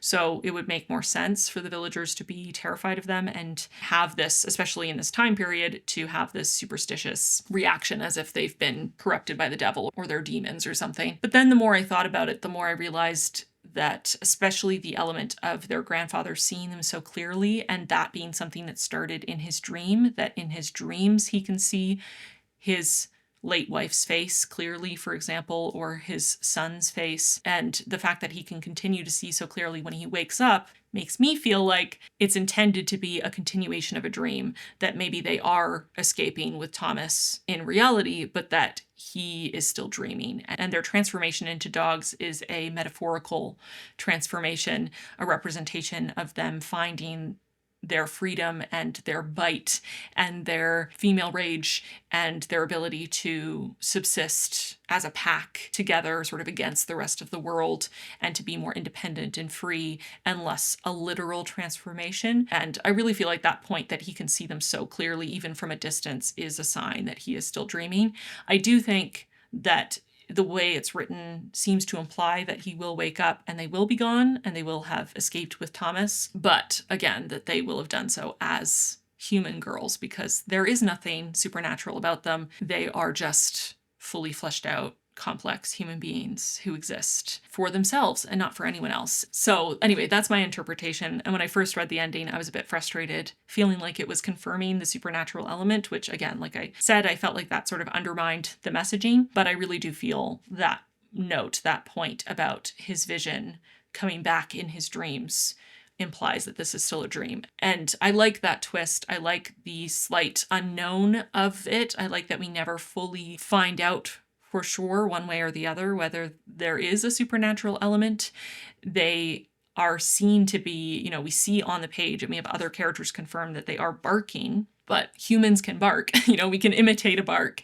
And young girls who are angry and sort of leaning into this idea of protecting themselves by scaring everyone away, by acting strange, by being what the villagers expect them to be, I could definitely see the girls thinking that they're doing the right thing to make themselves seem intimidating and scary and therefore protect themselves, but that they're actually making the situation worse by playing into this expectation, this superstition that they're turning into dogs. He tried so hard, especially when things really escalated in the village, to keep them safe by keeping them in their rooms and keeping an eye on them and keeping them close. And the ending is his realization that he has to let them go, that they can't stay here and be safe, and that maybe they're better off without him, and that they can take care of themselves and each other, hopefully, that they'll be okay. And maybe they just need a different environment, a bigger city or something, people who are more open-minded to be able to find their path and their freedom. But it is a bit heartbreaking because I grew to love the grandfather character and his connection with the girls.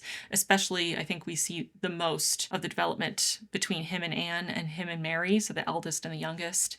And it just made my heart break a little bit that he was left behind, that he was left alone. As they say, sometimes when you love something, you have to set it free. And especially, I think, when you're raising children, even if you're their grandparent, at some point, you want them to leave the nest. And maybe this is a bit earlier, especially for the younger girls, than he would have expected. And it would have been nice for them to have more time at home and in this safe environment. But the village became an unsafe place for them, and maybe it will be better for them to, run off into the sunset and maybe find new horizons and more open-minded people somewhere else. So anyway, that's it for spoilers. I just wanted to talk about the ending a little bit. I'm really trying to hold myself back from saying too much because it is quite a short book, and I really don't want to say too much, give away too much, kind of take away from the experience of reading it, because I would highly recommend you check it out if it sounds at all up your alley or interesting to you. I just really enjoyed this, even more than I expected to. A very interesting and engaging little book. So for me, The Hounding is 5 stars. An awesome first pick for this video. I really enjoyed this and would definitely recommend. Good job, Aardvark, for picking this one. And that means it's time to read my next most intriguing on my ranking, which is The Buffalo Hunter by Stephen Graham Jones. Again, I have read multiple books by Stephen Graham Jones, so I have a bit of an idea of what I'm in for. But like I said, after I read the first chapter and my reaction to it, I really am very excited to read this based on how it's set up of these multiple timelines. It sounds like it's going to be very creepy and unsettling and also have lots of commentary, which I have found to be the case for Stephen Graham Jones books. So I'm very excited to read this, especially now that we're getting into October and spooky season. It's a longer one, so it's probably going to take me a bit more time to get through, but I'm going to go start The Buffalo Hunter, and when I get to the halfway point, I'll be back to share my initial thoughts. Let's hope we get another 5-star read. Cross your fingers and toes for me.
So I'm now halfway through the Buffalo Hunter, and I'm really liking this so far. I feel like I was about to say I don't have a lot to say so far, but I feel like every time I say that, I jinx myself and I end up talking for ages, so maybe I won't say that.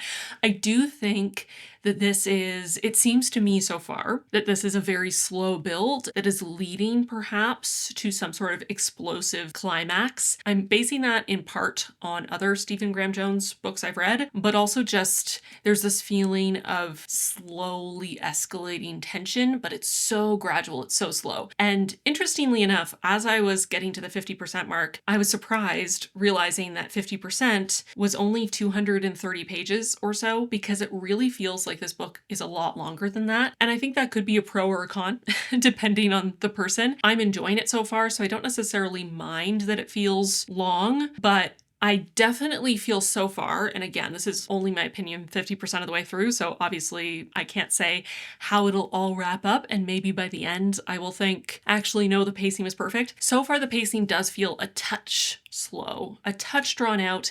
There are sections and chapters that feel a little bit too expansive. And I think in some ways, as I say that, that is a great structural metaphor for the setting of sort of the Great Plains and just the expansiveness all around you. I live in the prairies in Canada, so I know firsthand what prairies are like and what large swaths of flat land can feel like. You can feel like it just goes on forever and like you are a very insignificant speck in the middle of a huge expanse of not nothingness. It's not a desert, but, similar vibes, I would say. So, maybe that was intentional, but I do wonder, and this is something that I've been feeling more and more in the last couple of years, I feel like authors who are gaining more of a, not necessarily acclaim, although that too, but really like a popular appreciation, the authors who are gaining a steady, reliable audience of readers who will pick up anything that they publish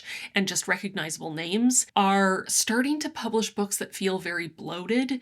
I feel like I've come across several books, new releases in the last couple years that just feel so full of unnecessary side plots or just very meandering. The pacing isn't as tight as it could be. And I'm not saying that every book is going to be improved upon by being as short as possible, because that's definitely not true. But, there's a happy medium there. And I'm a little worried that this is going to fall into that same category of being a little bit too bloated, maybe an author becoming so famous and loved and an auto-buy for so many people that the publisher isn't as interested in pushing back, I guess, in the editing stages. Let me know what you think about this in the comments down below, especially if you've read The Buffalo Hunter. Not to say that there's anything wrong with it, because I'm really liking it so far. It just feels very long for its actual length. And that's not something I've actually experienced with Stephen Graham Jones before. His other works that I've read, they haven't necessarily felt super short or ridiculously fast-paced, especially in the horror genre, which can be very fast-paced and just go by in the blink of an eye. His books that I've read definitely have a little bit more of a steady pace to them. The Only Good Indians more so than the Heart is a Chainsaw, Indian Lake trilogy. I haven't read the third one yet, but the first two. This one definitely leans more toward The Only Good Indian in terms of that really slow, steady pace. And again, there's not necessarily anything wrong with that. I was just really surprised that it had only been 230 pages. Some of these chapters feel extremely long, and maybe it wouldn't feel so long if it was cut into shorter chapters. But I will say that I typically prefer a longer chapter. I'm not usually a fan of really short, snappy chapters. I have more of a tendency to get annoyed by books that are structured that way. Not all the time, of course, but I do tend to find it a little frustrating and stilted sometimes to read really fast-paced short chapters. It's too staccato for me, but this is very legato for all you music nerds out there. Anyway, in terms of the actual story so far, again, I feel like we are having this really slow buildup. We're getting to know Goodstab a lot better. We're getting to know Arthur a lot more. I thought that we would get to know Etsy way more because we start from Etsy's perspective and she's barely there, which maybe makes sense. She's more of a framework for the story, but in maybe the second section that she's the narrator, we get a really creepy sort of horror moment. So I thought we were going to get a dual timeline between her great whatever grandfather. I think she called him her greatest grandfather, which is great. Arthur and her in the modern day timeline and kind of have horror going on for both of them. But so far, the vast majority is taking place in the historical setting with her greatest grandfather, Arthur, who is a pastor, a preacher of a Lutheran church in the West that is, still being colonized. And this Indian man, Goodstab, has started coming to his services on Sundays and staying afterward to give confession, even though that's not a Lutheran practice. He's asked this father to let him unburden his conscience. So every Sunday, or almost every Sunday after the service, Goodstab and the father sit in the pews, and Goodstab tells his story to unburden his soul. And the vast majority of the page time is Goodstab's story, with, a fair amount being Arthur and learning a little bit more about his situation and hints at his maybe mysterious background. And we've seen nothing of Etsy, his greatest granddaughter, for a while. So I'm interested to see if she comes back, because I did like her as a character, so I'm kind of sad that she seems to be gone. I feel like we're going to get some sort of big reveal about Arthur. I have some theories starting-ish, kinda, but honestly, probably not worth sharing because they're pretty generic, and I bet they're the theories everyone would have come up with.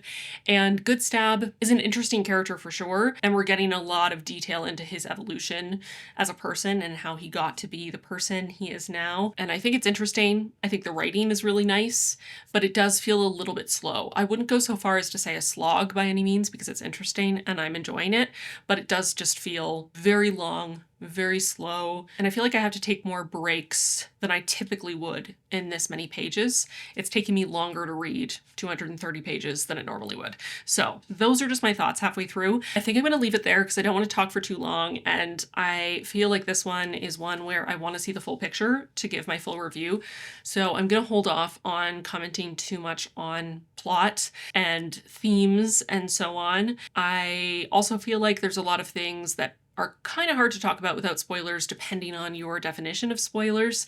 So I think it'll be easier maybe to save it all for one big spoiler section at the end where I can really dig into it once I have the full context. But I'm interested to see where it goes. And I do think and hope that we'll get sort of an explosive, dramatic, bloody climax at some point. Not that it hasn't been bloody already, because it has. Stephen Graham Jones books are always sort of surprisingly bloody. Not that you would expect them not to be because it is horror, but in that it's so casual that sometimes you kind of don't even fully register how graphically gory and violent it actually is in the moment, because he just delivers it like, well, that was another Tuesday, moving on. And then if you think about it for 2 seconds, you're like, wow, that was actually horrific and terrifying and disgusting. Oh my God. So anyway, I am liking it so far though. So we'll see where it goes. There is a cat companion. Arthur, greatest grandpa, stole a cat from a brothel. So that part's maybe not great, but he seems to really like the cat, and I like cats. So I enjoy that there is a cat on the page. I hope nothing bad happens to the cat.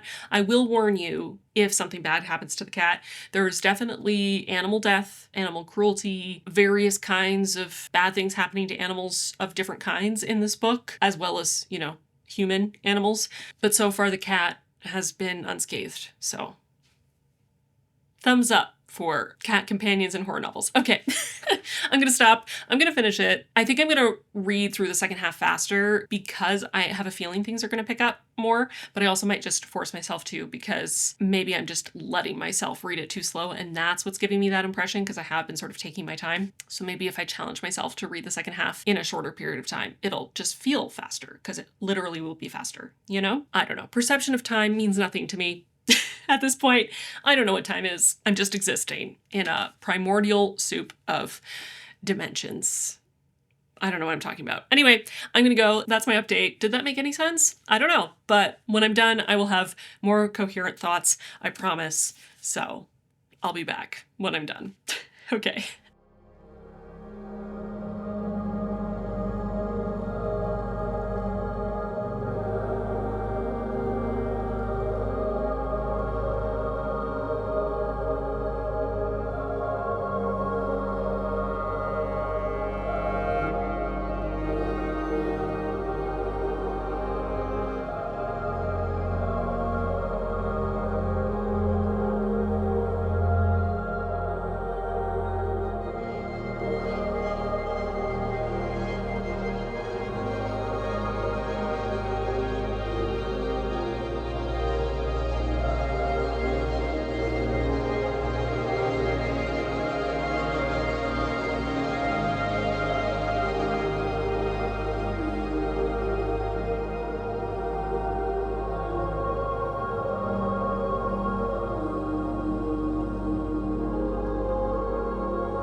I'm done. I finished The Buffalo Hunter by Stephen Graham Jones, and I think I had to quickly run through my head all the books I've read from him so far. This is my favorite book from him so far. This definitely leans very heavily into historical fiction. Of course, it does have many horror elements, and it has gore, it has a supernatural aspect to it, but it feels very historical fiction in its tone, in its focus, and thematically, it is really exploring settler colonialism, the colonization of America, and as part of that, the cultural and literal genocide of Indigenous peoples, pushing them off their lands, massacring them, and depleting their resources to make way for the settlers. This definitely uses some more traditional horror conventions to explore those themes, to really dig deeper into them, which I appreciated. Honestly, if I were to name a single critique for this book, it's just that it's not even that it is that excessively long, but it feels very long. I don't think the pacing is bad by any means, but it's definitely slow. And there are chapters here and there that feel like they go on a little too long, or certain events or moments that feel that they are explored at a glacial pace. And it's not boring, it's not terrible, it's fine. I think just for my own taste, maybe it was a touch slow. And I do think for horror specifically, the slow pacing does drain a little bit of the tension. I think keeping it a touch faster paced, it doesn't have to be speeding through the story. It could still be a little bit more languid, but a little bit more of a steady pace, and some of those longer bits being tidied up a bit, I think would have kept that tension higher and made it more intense and more anxiety-inducing to read the book. There definitely felt like there were moments that, because Good Stab was taking a long time to tell some of his stories, and because we were getting longer passages here and there of Arthur talking about his day-to-day life, the tension was dipping in those moments, and that's not necessarily a bad thing, but I did feel sometimes like my anxiety, the tension would dip, and then they wouldn't quite get back up to where they were in the last high-tension moment before they would dip again. And I'm not saying to cut out any of those sections, but I think getting through them a little faster would have maybe allowed it to dip a little bit less and just keep building and building and building. Both Good Stab and Arthur are very wordy. It's not necessarily a bad thing, but they both took a long time to tell their stories and write in their journal. And there were moments where I thought, okay, enough hearing about your dinner for the 25th time, Arthur. Let's move on. Let's focus on the actual story that's happening. I liked the alternate take on the supernatural element, which I won't talk about outside of a spoiler section, just in case you don't know what kind of supernatural element is here, but I thought that was really interesting. And I did feel like it was a great choice to mirror the internal journey of various characters, but then also to allow us to dive a little bit deeper and explore those themes on another level. And also just a great way to expand upon the natural horrors of this time in history. This story is, I believe, based on a real massacre. It is horrifying because the real event and similar real events were horrifying, and the supernatural element allowed Jones to show us in a more externalized way the internal transformation that takes place in someone when they are on either side of a massacre like this, either losing most of, if not all of your loved ones violently and needlessly, or being a person who has to live with the guilt of valuing human life so little due to racism. I just think it was a great way to externalize the internal journey that these characters were going on, and definitely sufficiently bloody and gory and unsettling. For sure. I did also like the modern day framing. I liked Etsy as a character. I have looked at a few reviews sparingly since I finished, and it seems like a lot of people found Etsy annoying. I don't see it. I didn't find her annoying at all. I thought she was fine, relatable, seemed like a good character. She's definitely a minority of this story and of the page time, but I think as a framing device and as a way to anchor the story in the present, it made a lot of sense. And I liked how the ending tied the two timelines together and allowed us to wrap up some of the character arcs and some of the themes in a really intense yet satisfying way, and that required Etsy's participation, so I'm grateful for her. I also just kind of found her entertaining and relatable at times. Like, she's just an academic living in an apartment with her cat. and shit gets weird, and she's just not quite prepared for her life to be turned upside down in this way. And who would be, right? Very relatable. She really helps to hold together an added theme of generational trauma and bloodlines, and whether we bear any responsibility for the actions of our ancestors. How do we, as people who are not alive when this colonization happened, when these massacres happened, when the genocide happened, how do we pay reparations? How do we fix what our ancestors did? What is our responsibility to the descendants of the people that our ancestors harmed? And I think that's a really important and interesting question to ponder, and I don't think anyone has the answer. It's such a complex, nuanced issue, and it's going to depend so much on your worldview, on your values, but I found it to be a really interesting concept to explore here. And again, without Etsy, I don't think it would have landed nearly as solidly and as viscerally as it did. I am trying to think if there's anything else I can share without spoilers, and I'm not sure if I can, other than I found the writing style interesting. I liked Etsy's sections. They were much more modern in their style, which makes sense. And then Arthur's sections were written in a more lyrical, formal, historical manner, which also made sense for him. And then Goodstab's chapters were written in more of a stream of consciousness way that seemed to be reflecting that he is telling these stories orally. This is just a transcription essentially, or remembering of stories that he told verbally. So it very much feels like a story being told in that stream of consciousness style of someone remembering events of their life and that oral tradition element. So I really appreciated that the three point of view characters, the three main characters, each had their own distinct writing style, and I liked all three of them for different reasons. I thought they were all well done. I thought the character development was great. I thought the horror was very uncomfortable, which I guess is what you want, right? It was unsettling, it was creepy, it was gross, it was intense. I have come to expect that from Stephen Graham Jones. He is definitely on the gorier end of the horror that I personally read and enjoy. I don't read extreme horror or splatterpunk or anything like that, so I wouldn't go too much further from his level of gore generally. I would say there's not maybe as much body horror as you would find.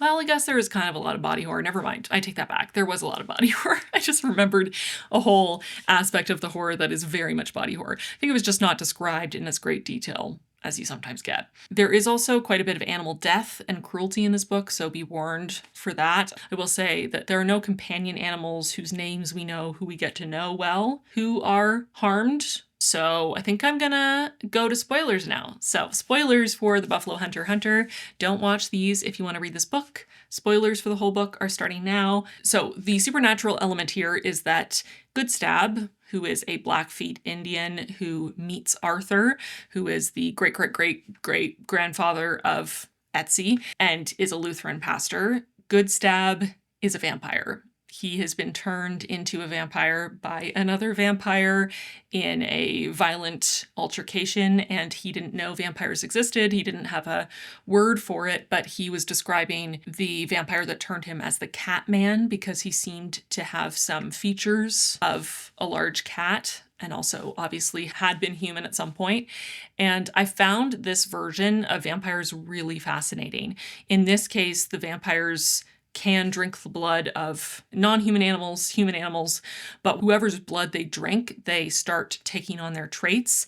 And the more blood they drink from a particular species or from people with particular features, the more of their features they take on. So for a while, Goodstab is primarily drinking the blood of white people, white men, and specifically white men who are hunting the buffalo for their pelts and killing the buffalo, taking their skins, and then poisoning the carcass so that any other animal that tries to eat it will die, but they also don't want the meat and don't take it, causing a huge amount of waste and also decimating the buffalo population on the plains. So Goodstab starts targeting these white men, these buffalo hunters, and killing them, and also sometimes skinning them as they would have skinned a buffalo and leaving their carcass behind. But he finds that the more he drinks the blood of white people, the more he starts to look like a white person. And he feels like he's starting to lose himself lose his Blackfoot identity, his Piikani identity.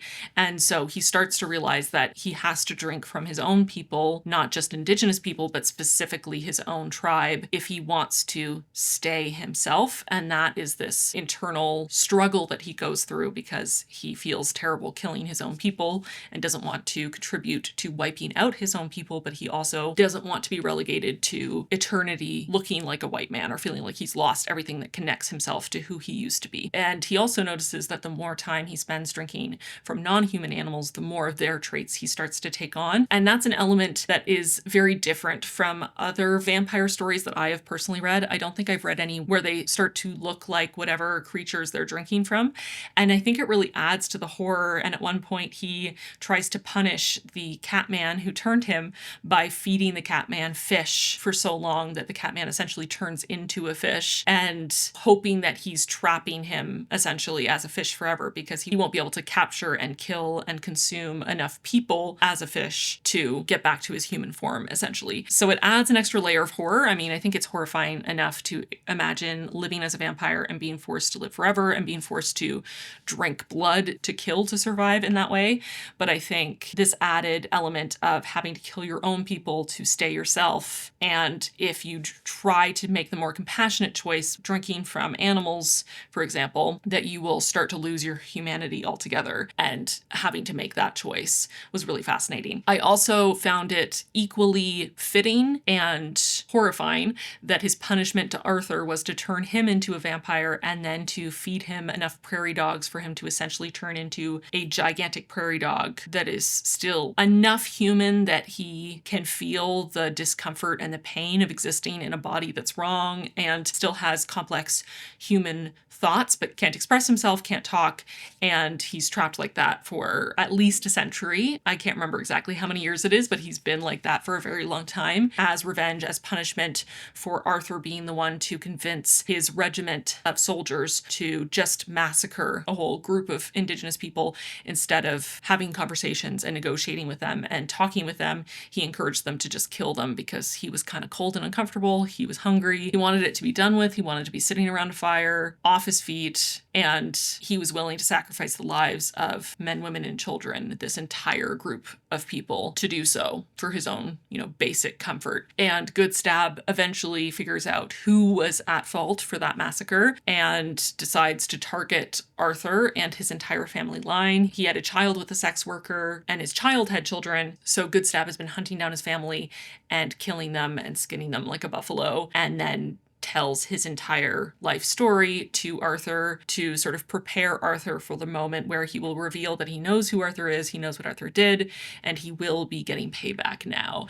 And I think it was really well done. It definitely felt long. There were definitely moments where I felt like the pacing was a bit too slow, and like I said, it was sort of dipping in its tension, but the ending was really well done. And because we had so much detail, especially for Good Stab's story, it landed so much harder. It was so much more heart-wrenching and heartbreaking and intense and visceral when we finally got that confrontation. And then to tie it into the modern day for Etsy to find Good Stab in her apartment, and for Good Stab to basically just drop off her ancestor and be like, here you go, you can fix it.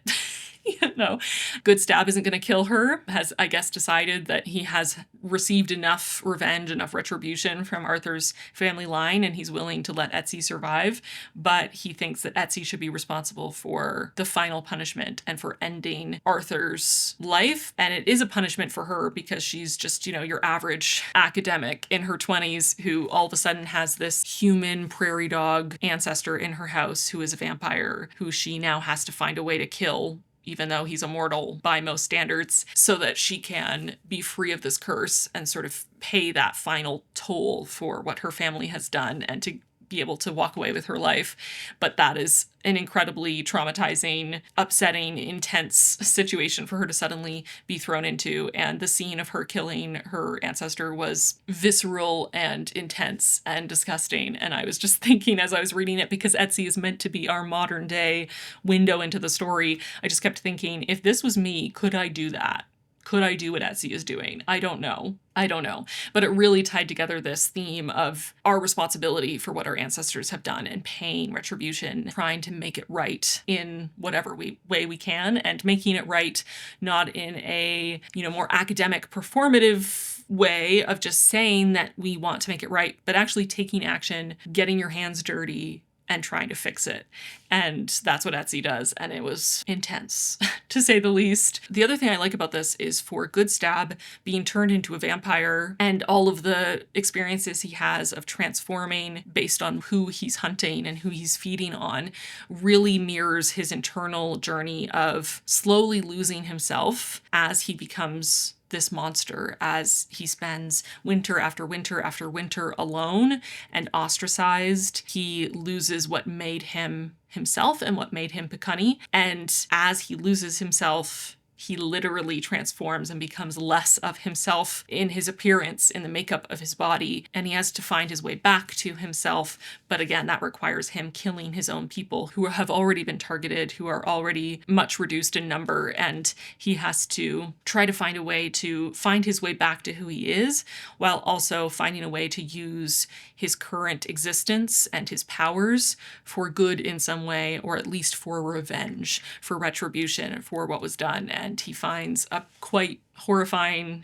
yet also, satisfying in some ways, way to do so. And like I said, very bloody, very violent, very intense. There are so many scenes of violence in this book that were heart-poundingly tense and anxiety-inducing. I didn't love the number of animals that were killed in this book, but I do understand that that was kind of part of the story that was being told, especially for Good Stab, as he loses himself and becomes so focused on, so obsessed with revenge. He starts to forget who is deserving of his punishment and who are the innocent bystanders, including, local dogs from this town who have done nothing wrong. But again, I think it's fitting because Good Stab has lost so much of what made him human and what made him himself. He's lost touch with who he used to be and what he used to value, and he is so focused on revenge, even as he starts to find his way back and he starts to try to value the things he used to value, and he tries to, like I said, use his powers for good, or at least to support his people in the ways that he can. He has still lost some fundamental piece of himself, and there is still part of him that has become a monster because of what's been done to him. And of course, in the context of the book, he has been literally turned into a monster, and so there's that, but also this idea that the trauma he's been through, the just sheer amount of grief and suffering that he has experienced, the number of people he's lost, has traumatized him and has separated him, numbed him a bit from his humanity because of all this trauma he's been through. And also understandable and probably realistic that you would struggle to remain the same person after going through so much pain and suffering. But I think that's it for spoilers for The Buffalo Hunter Hunter. This was quite the experience. It took me a long time to read it. Like I said, it's not that long of a book. It's not even 500 pages, but it feels quite long, and I felt like I had to take breaks, especially after the long chapters that were Good Stab's story. I often felt like I had to take a break, not only because they felt long and they covered long periods of time, but because they were often very intense with violence and pain and suffering and grief and loss, and they caused a lot of intense emotions and anxiety and stress that I had to recover from in between. But like I said, this is my favorite Stephen Graham Jones to date. I am hovering a bit on my rating. I think if I used half stars, I would probably be sitting at 4.5, but it was so well done at the same time, and it was so innovative and interesting and engaging, and I loved where it went thematically and with the character development and the different timelines. It was just really well done, and the conclusion, the climax, was amazing, very intense. I'm going to round up to 5 stars for The Buffalo Hunter Hunter. I'm not sure I would recommend starting with this one if you haven't read any Stephen Graham Jones. He has some novellas, I believe, but also just some other books that are not quite so hefty and so much of a commitment to read that I would maybe recommend starting with. But if you are a fan of historical fiction and you want to read something that sort of crosses multiple genres, this might be a fun place to start. Definitely worth it, I would say. So that is The Buffalo Hunter Hunter finished. And that means it's time to pick up the third book for this reading vlog, which is Private Rites by Julia Armfield. I'm so excited to read this. Like I said, this is the book I was most anticipating, and I loved Our Wives Under the Sea so much that maybe my expectations are too high. But like I said, after I read the first chapter impressed me and was very intriguing. So I'm excited to dive in. I'm going to reread the first chapter because it's been a while now since I read it the first time, and I want to make sure it's fresh in my mind. But I'm super, super excited, very much looking forward to diving into this one. And I'll be back when I get to the halfway point to let you know what I'm thinking and how it's going. So I'm going to go do that, and I'll be back soon.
Hello, friends. I'm back for probably a pretty quick update because I'm at the halfway point of Private Rites by Julia Armfield. But because this is a book on the shorter side, and because of what seems to me to be a pretty slow build up to a maybe very chaotic ending, based on the first chapter, which seems like it was happening later on, and then we're flashing back to see how we got to that point, and also from my experience with Our Wives Under the Sea. I don't want to spend too much time talking about the first half because I have a feeling that we're ramping up to something big, I think. So I'm just going to share a few thoughts, and then I'm going to go finish this. I am enjoying it so far. I definitely struggled to stop at the halfway point to do this update. I wanted to just finish it, so that's a good sign. The subject matter is hard for me. This is a story about three sisters whose father has passed away and how they're coping with that and what their sisterly relationship is like, and them reminiscing about their relationship with their father. And while I feel very grateful that my relationship with my dad was significantly happier and healthier and more loving and supportive than the relationship they had with their dad, and that my sisterly relationship with my one sister is much healthier and happier and more respectful and supportive than these three sisters' relationships to each other, it's still just a really hard read. I'm still within 6 months of losing my dad, and under somewhat similar circumstances in that they knew that their dad's health was declining. He had had a health event earlier and was now getting in-home care. So they knew he wasn't in the best health, but his death still came as a shock and a surprise. And that's somewhat similar to my experience with my dad. So there are just a lot of moments to do with loss and grief with Our Wives Under the Sea, which is also a book that deals pretty heavily with grief, although in that case more anticipatory grief. I just feel like Julia Armfield understands grief on a personal level, and the way that she writes about it resonates with me and makes sense to me on a very deep human level. So I'm feeling that again here. I am, like I said, feeling very grateful that I had a much happier, healthier, more loving relationship with my dad and continue to with my sister than their situation. Their situation is quite fraught and toxic and abusive, to be totally honest, and very hard to read about, especially the way that their father treated them as kids and sort of pit them against each other. I find this sibling dynamic really interesting because while it's not similar to my own, there have still been a few quotes here and there that I just feel cut so deep to the complexities of sibling relationships. There's one point where I'll paraphrase very badly for you, where Julia Armfield is talking through one of the characters about the frustration that is having a sibling and being forever defined by your past, having it been known so deeply at one point in your life and then never again. So like they hold on to who you were at 7 or 4 or 12, and their conceptualization of you is kind of stuck in time. You know, they're not able to see you evolve and change and grow necessarily, maybe in some ways, in some areas, but there are aspects of you in their mind that will always be stuck at a certain point in your history together. And how frustrating that is sometimes to feel like your sibling, or really any family, anyone who's known you for a really long time, that they can't see the way that you're growing and changing, especially if they're remembering aspects of your personality when you were a kid and you're now an adult and have done a lot of personal growth. I don't necessarily feel that my sister does that to me, but I have had experiences like this, especially being the youngest in my family and being one of the youngest in my extended family, of being treated like the baby and people referring to me being painfully shy, for example, which I was until I was maybe 14 or 15, and then I slowly started coming out of it. And now, while I do have some social anxiety and am an introvert, I wouldn't call myself shy by any means, but there are people in my life who will forever think of me as that extremely painfully shy little girl and not see me as the fully grown woman in my 30s that I am now. And so there are just moments like that that I feel are so true and are just written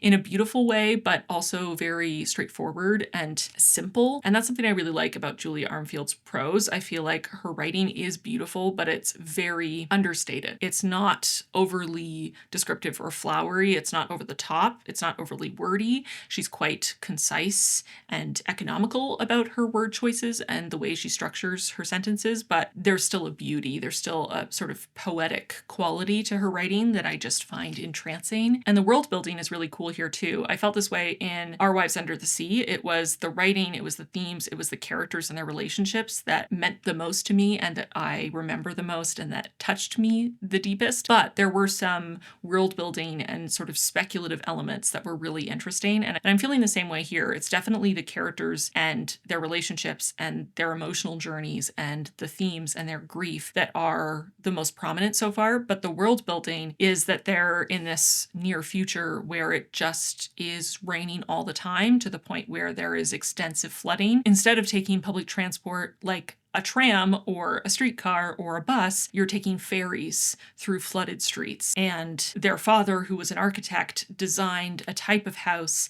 that is on stilts that take measurements and are sort of, smart homes where they recognize the rising water level and slowly, by just tiny, tiny, tiny increments, lift the house so that it stays above water. And it's something that wealthier people are able to invest in, this sort of new type of house that isn't going to be totally flooded and continue to live wherever they live, regardless of the environmental destruction, whereas other people's homes are totally destroyed and they have to move somewhere else. And everyone's kind of constantly wet, like it's always raining. Everyone is always wet. There's mold everywhere, the way that it's impacting global food systems, both crops and animal agriculture, and cost of living. And it's just really, really interesting. And so far, the world building is not having a huge impact on the journeys the characters are going on. It's just adding this this very sort of uncanny valley, similar to our life, but unsettlingly different vibe to everything. And it might, also potentially be some sort of a bigger metaphor for grief and loss, this idea of just constant rain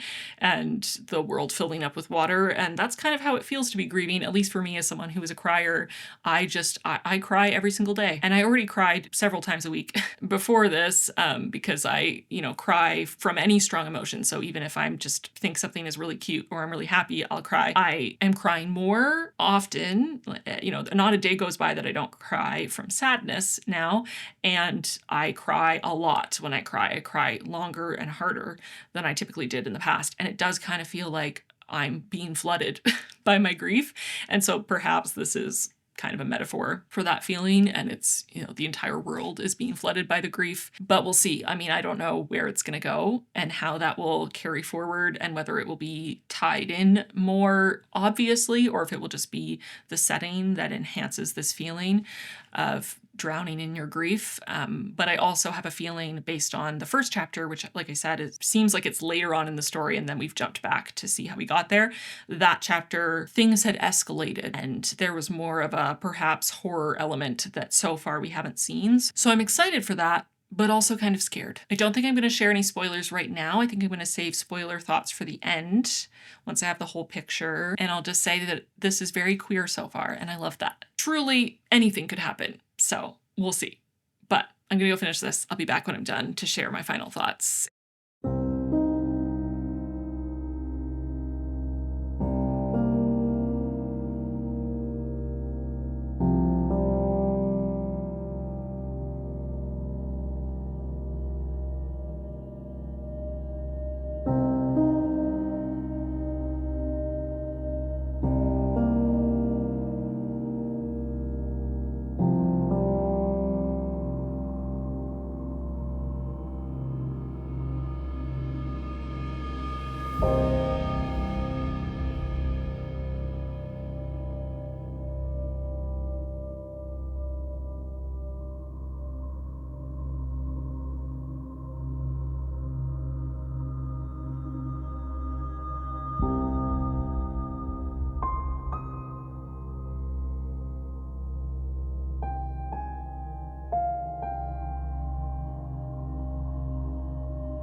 Well, I finished this last night. Honestly, it was a bit of a fever dream. I was just lying in bed almost entirely in the dark, flipping the pages super fast until the end.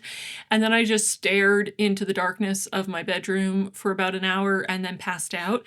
And then this morning I reread the last couple pages so I could annotate them and think about it a little bit more and let it actually sink in. Wow, what a book.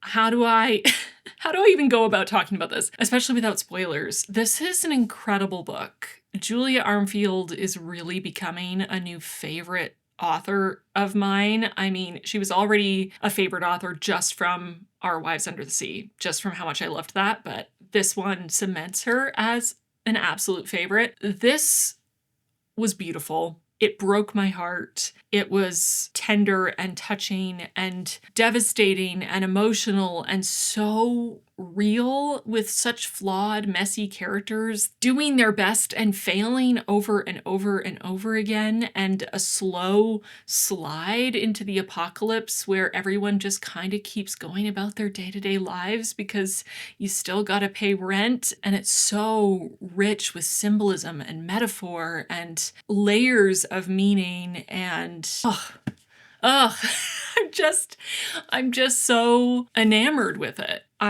Wow. Okay. I'm going to try to be more coherent now for you.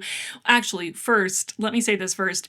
This is going to be my last read for this video. I started rereading the first chapter of Wandering Stars because it was next in my ranking, and I just don't think I'm emotionally prepared after being totally torn apart and destroyed by this to dive into this right away. I think I need a little bit of a break in between.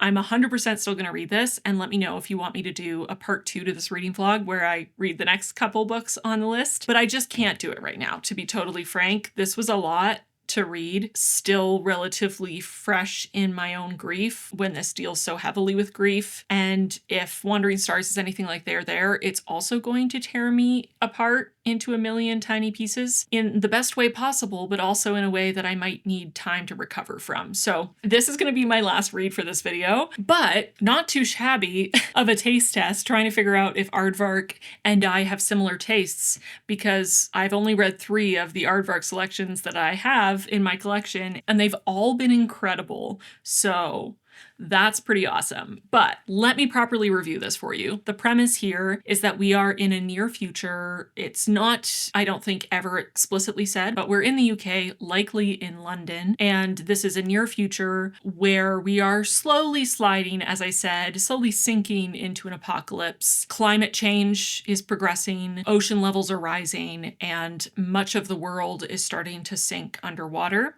And in London in particular, it's really just high rises and wealthy people who are able to buy new developments that are designed for the flooding environment. You can't take a bus anymore or drive down the streets. It's ferries to get you around. Yet, despite the fact that everyone's lives have been impacted in every possible way by this constant rain and this flooding, day-to-day life still goes on. You know, our characters still have to go to work every day, and they have to do the laundry and cook dinner, and they still have their, arguments and squabbles with their partner, and they go on dates, and they avoid phone calls from their siblings, and have to deal with the admin of life.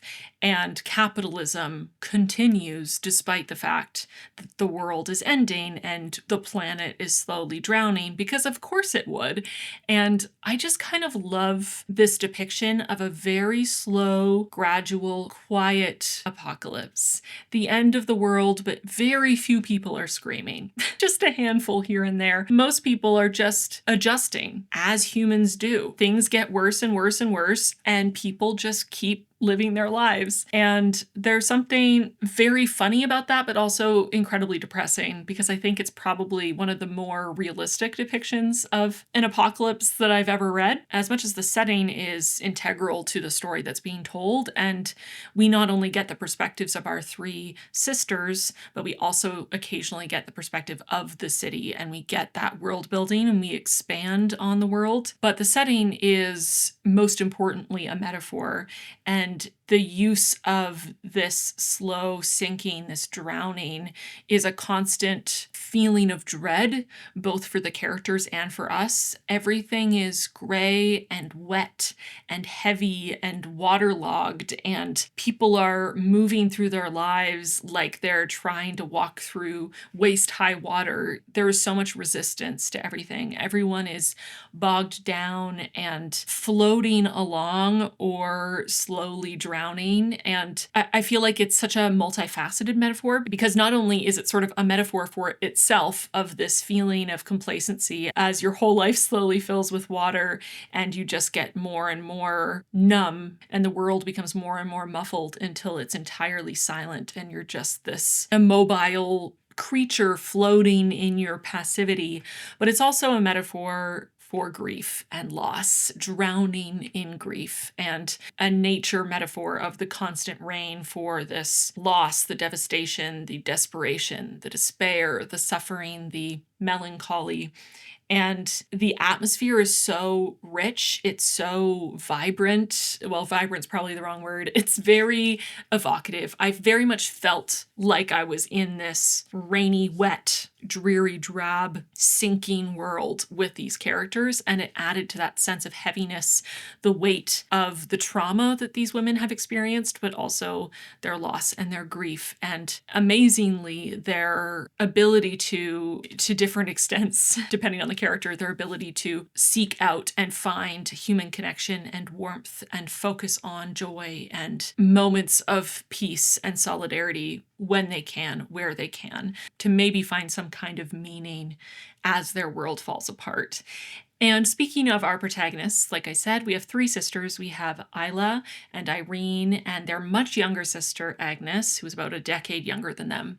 And Isla and Irene have the same mother, and their mother left the family, and their father very quickly remarried to Agnes's mother, and then Agnes's mother left the family. And all three of them had a very difficult, traumatic childhood, but they each had their own experience of their childhood and their own experience of their father, their own relationship with their father and with each other. Isla turned out to be a very stereotypical, in some ways, older sister, very anxious, very parentified, very much a planner and the organizer, trying to hold everything together, keeping secrets from her siblings to try to protect them, but also crumbling under the pressure. She's holding it together for everyone else the best she can, but she's also neglecting her own well-being and her own life, and she is falling apart under that pressure. And then we have Irene, our middle child, who is angry at everyone and the world. She is prickly, she's spiky, she has so many feelings, she's so passionate. She's always ready with a comeback or an argument. She's never just going to go along with a suggestion without questioning why a bunch of times first.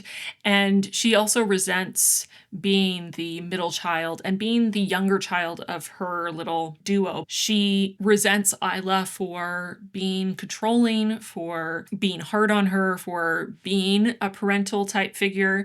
She rails against the expectations that have been put on her, but she also is this gooey, messy, yearning for love and connection, trying to be self-aware, trying to be better person, and she's human, and she's struggling so much with feeling like her sisters, and especially Isla, will never be able to see her for who she is now versus the angry kid or angry teenager she was. That she is still angry sometimes, but certainly not all the time, and that the complexity of who she is and the work she's done on herself will never be truly fully seen by her sister, because Isla knows her so well as the childhood version of her, but she can never fully adjust her perception of Irene to this adult version of her. And Irene is sort of pushing back against having Isla as a parental figure because they're only a couple years apart in age, but also needs that from Isla on a certain level, and is aware somewhere deep in her psyche that she benefits from Isla's parentification and appreciates it on a certain level, having someone who is that worried about her and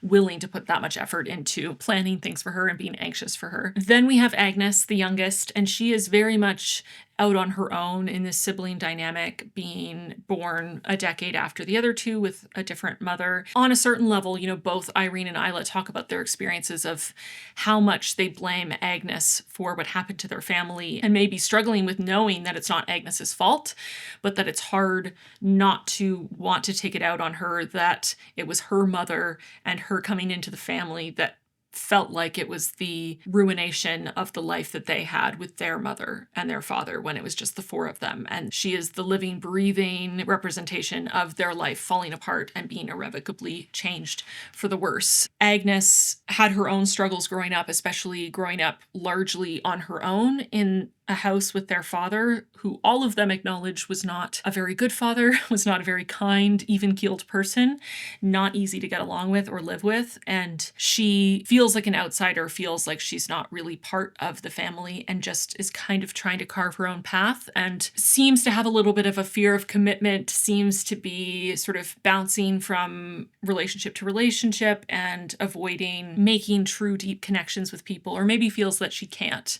is incapable of it, or isn't worthy of it. And all three of these sisters, who are not very much in contact on a day-to-day basis as the world slowly is ending and they have their own lives, are brought together when Isla is contacted by a local hospital that their father has passed away, and she reaches out to her sisters and they gather to say goodbye to their father and to figure out what happens next. And the book sort of kicks off from there. We alternate between their points of view. We follow moments in their life. For Isla, we follow her quite a bit at her job as a therapist. For Irene, we see a lot of her home life with her partner Jude, who is non-binary, uses they them pronouns. And then for Agnes, we follow her from her work at a coffee shop to her budding relationship with this woman, Stephanie, who she is maybe for the first time allowing herself to let someone in and to truly feel needed and to allow herself to need someone. And we're also watching their dynamic when they come together and the ways that they butt heads and the ways that all three of them desperately want connection but are too proud or too anxious or too angry or too traumatized to say so.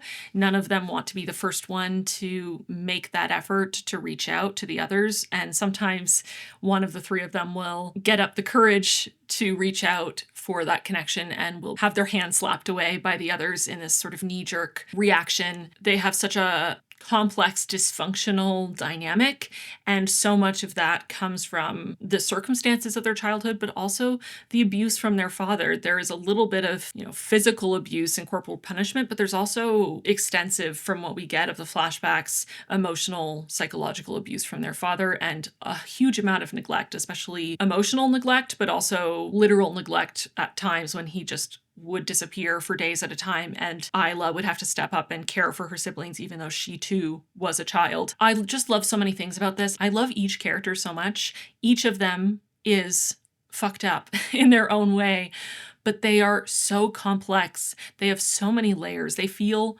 deeply real. They feel like parts of me Frankenstein together and parts of people I've known, especially people I know and love who have had traumatic childhoods and dealt with loss from a young age. There's just so much grounded, vulnerable reality in the ways that their trauma manifests itself and the ways that they interact with each other.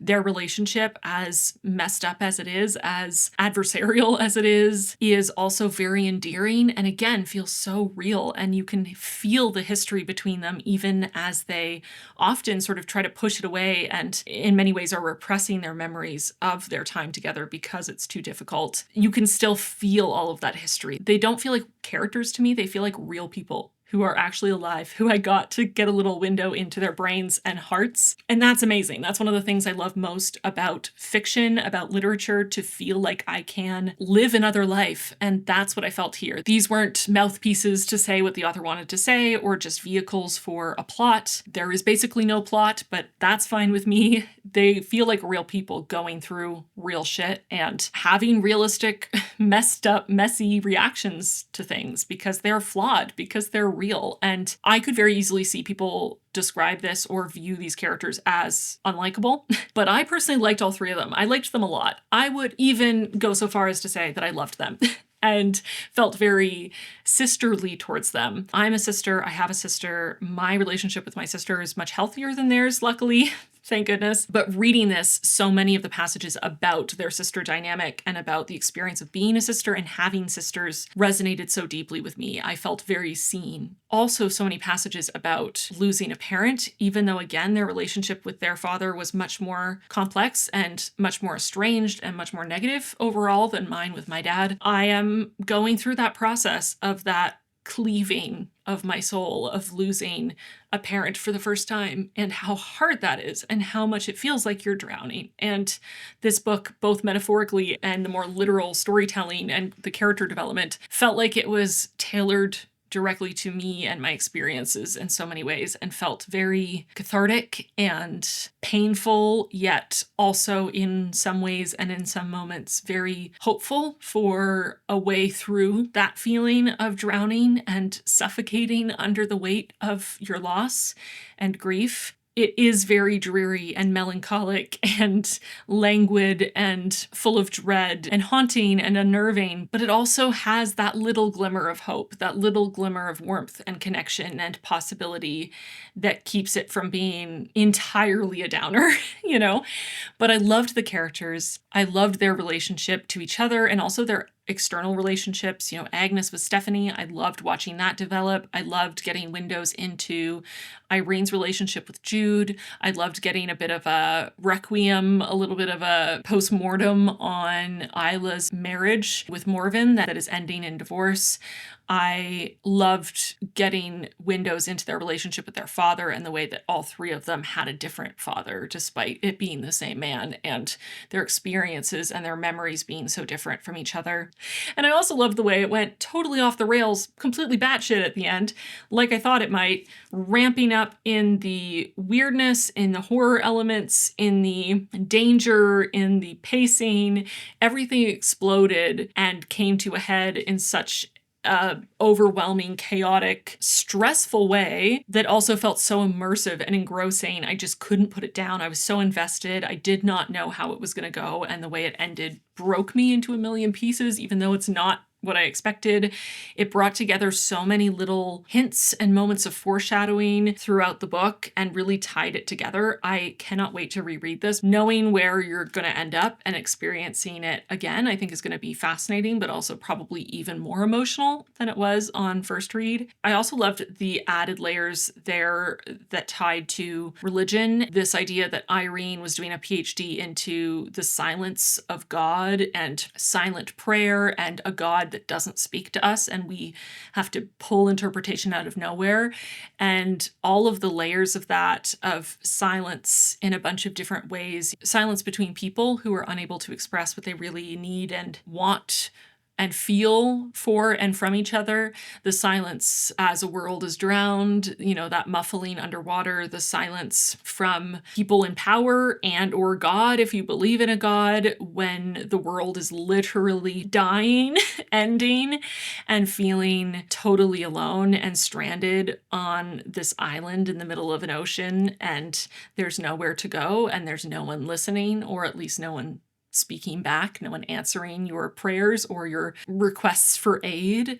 There's this inevitability feeling to this that is very stressful. I felt like my heart was in my throat the entire book. I felt like I was struggling to breathe for most of the book, and especially in the end. Just, it's so gripping. It's so haunting. There are so many layers. It's compelling as all heck. I brought up some of the themes, there's climate fiction. It's an apocalyptic story in some ways. It is a queer story at its heart. All three of these sisters are queer. It is a story about family and family dysfunction, about parent-child relationships, about sibling dynamics, and specifically sister dynamics. It is a story about finding hope and purpose and a way forward, even in a world that does not care about you and is falling apart. It's a story about grief and loss, and either allowing it to take you under or pushing through and finding a way to tread water even when it feels impossible through that pain and loss. And also the choice to still have relationships, still connect to people, still be vulnerable and ask for and give love, even when it feels impossible, even when it feels terrible, because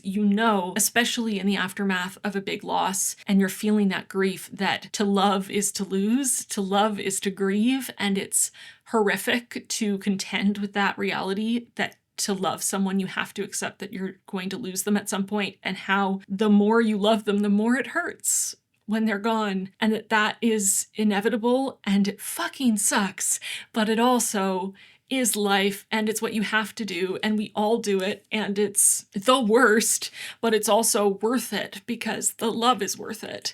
And I feel like there is that hope and there is that message in here, even though it is so heavy and melancholic and sad. There is that glimmer of hope. There is that reminder that it is worth it to love and to be vulnerable with other people, even when it feels like you have too much to lose. I feel like there are so many layers I'm not even getting around to. Commentary on class and the ways that people in different classes are impacted by climate change in very different ways. Excess, hubris, power, and destruction. Also, in some ways, a retelling of King Lear, a lesbian King Lear, as I've heard it called. Makes me want to reread King Lear. It's been a minute since I read that play. There's religious themes, but religious themes in many different ways. We have private rites, like last rites when someone passes, but also baptism, water, flooding, everything sinking, being held underwater either by grief or by a literal apocalypse, being baptized into a new earth, the flood, and Noah, who gets to survive, who gets spoken to by God, and who gets left on red. There's also other ways that religion is brought into the storyline that probably leans into spoiler territory. There's very little plot happening here, but there is some plot that I don't want to spoil for you, so I won't mention a couple things until the spoiler section. There are also themes of trauma, the malleability of memory, inheritance and what that means. What do we inherit both genetically and personality-wise, but also, maybe a literal inheritance from your parents? Can you be your own person? How much of you is predetermined by your lineage? Parentification, sacrifice. There's so much here. There's so much. And I probably could talk for ages. I already have been talking for a while.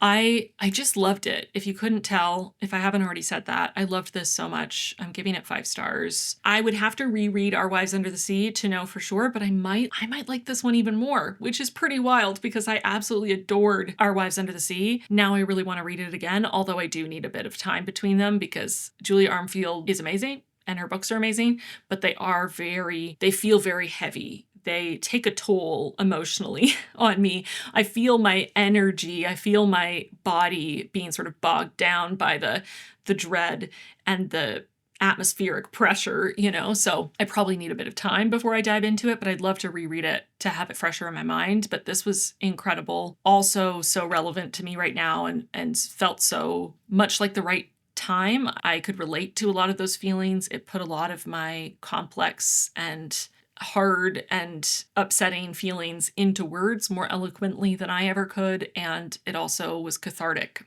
and hopeful and inspiring in a way. Spoilers for Private Rites starting now. Spoilers. Please skip this if you're going to read this book. And I would highly, highly, highly recommend it. Don't watch the spoilers. You don't want to know this stuff going into it. It's going to make the experience less amazing. Okay, so like I said, we start off with the death of their father. As we follow the 3 of them, we start getting little vignettes, little flashbacks from each of them of their childhood and of weird things that happened in their childhood. We are with them in their dad's house in the modern day and seeing little things that they notice as being different from how it was in their childhood, things that seem to have been moved or added, or words or images scratched into various surfaces that they don't remember being there. We also, especially with Agnes, witness her being approached often by strangers, people talking to her, people smiling at her, people staring at her, seeing the same people in a bunch of different places, almost like she's being followed. She also witnesses someone catch her eye and be staring at her, and then shortly after completing suicide in front of her. And as these events happen, she is trying to contextualize them, trying to rationalize them. And so is her partner, Stephanie, telling her, you're being paranoid. It's normal to run into someone more than once, especially if it's all in the same neighborhood. Everyone needs coffee. People go to the hospital sometimes. Sometimes men stare at women and that doesn't mean anything. But Agnes is feeling this sense of being watched and that unsettled feeling. We also, like I said, get these flashbacks to their childhood and we learn details about Isla and Irene's mother and the way that she had a very slow sort of long-term mental breakdown and eventually left the family and completed suicide after she left the family, that they never really got closure for that they witnessed or overheard some weird conversations, that there were times that their parents weren't home, but it seemed like people were coming into the house and they heard people moving around. As the book continues and you get all of those different moments, you start to get this sense of impending doom. Like it really feels like these characters are being watched, and they're literally being watched by you. You, the reader, are also watching them. As it continues, it starts to feel more and more like there is something going on. We start to get a little bit more cobbled together memories of conversations that their mother had and indications that she might have been convinced to leave her family for some larger reason, potentially was drawn into some kind of a cult as a way to cope with this very slow creeping apocalypse. Everything makes sense when they are having a meeting as a bit of a peace offering at their father's house, and the housekeeper that they had hired to watch the house while their father was still alive and to continue to come back and clean up after he passed just lets herself into the house with a whole crowd of people. They slowly start to realize, especially Agnes, that she has seen all of these people. These are the people who have been coming to the coffee shop she works at and stopping her at the hospital. She saw them at the funeral and they pulled her hair or weirdly seemed to know her, or she saw them on the street or at a club, and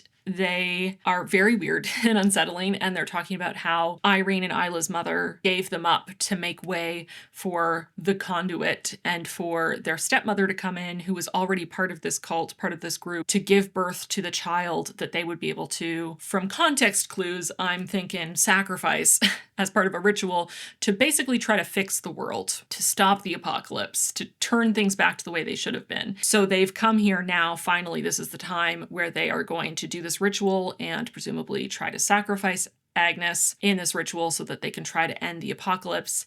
And Irene and Isla are freaking out because what the fuck, and trying to stop them from hurting their baby sister.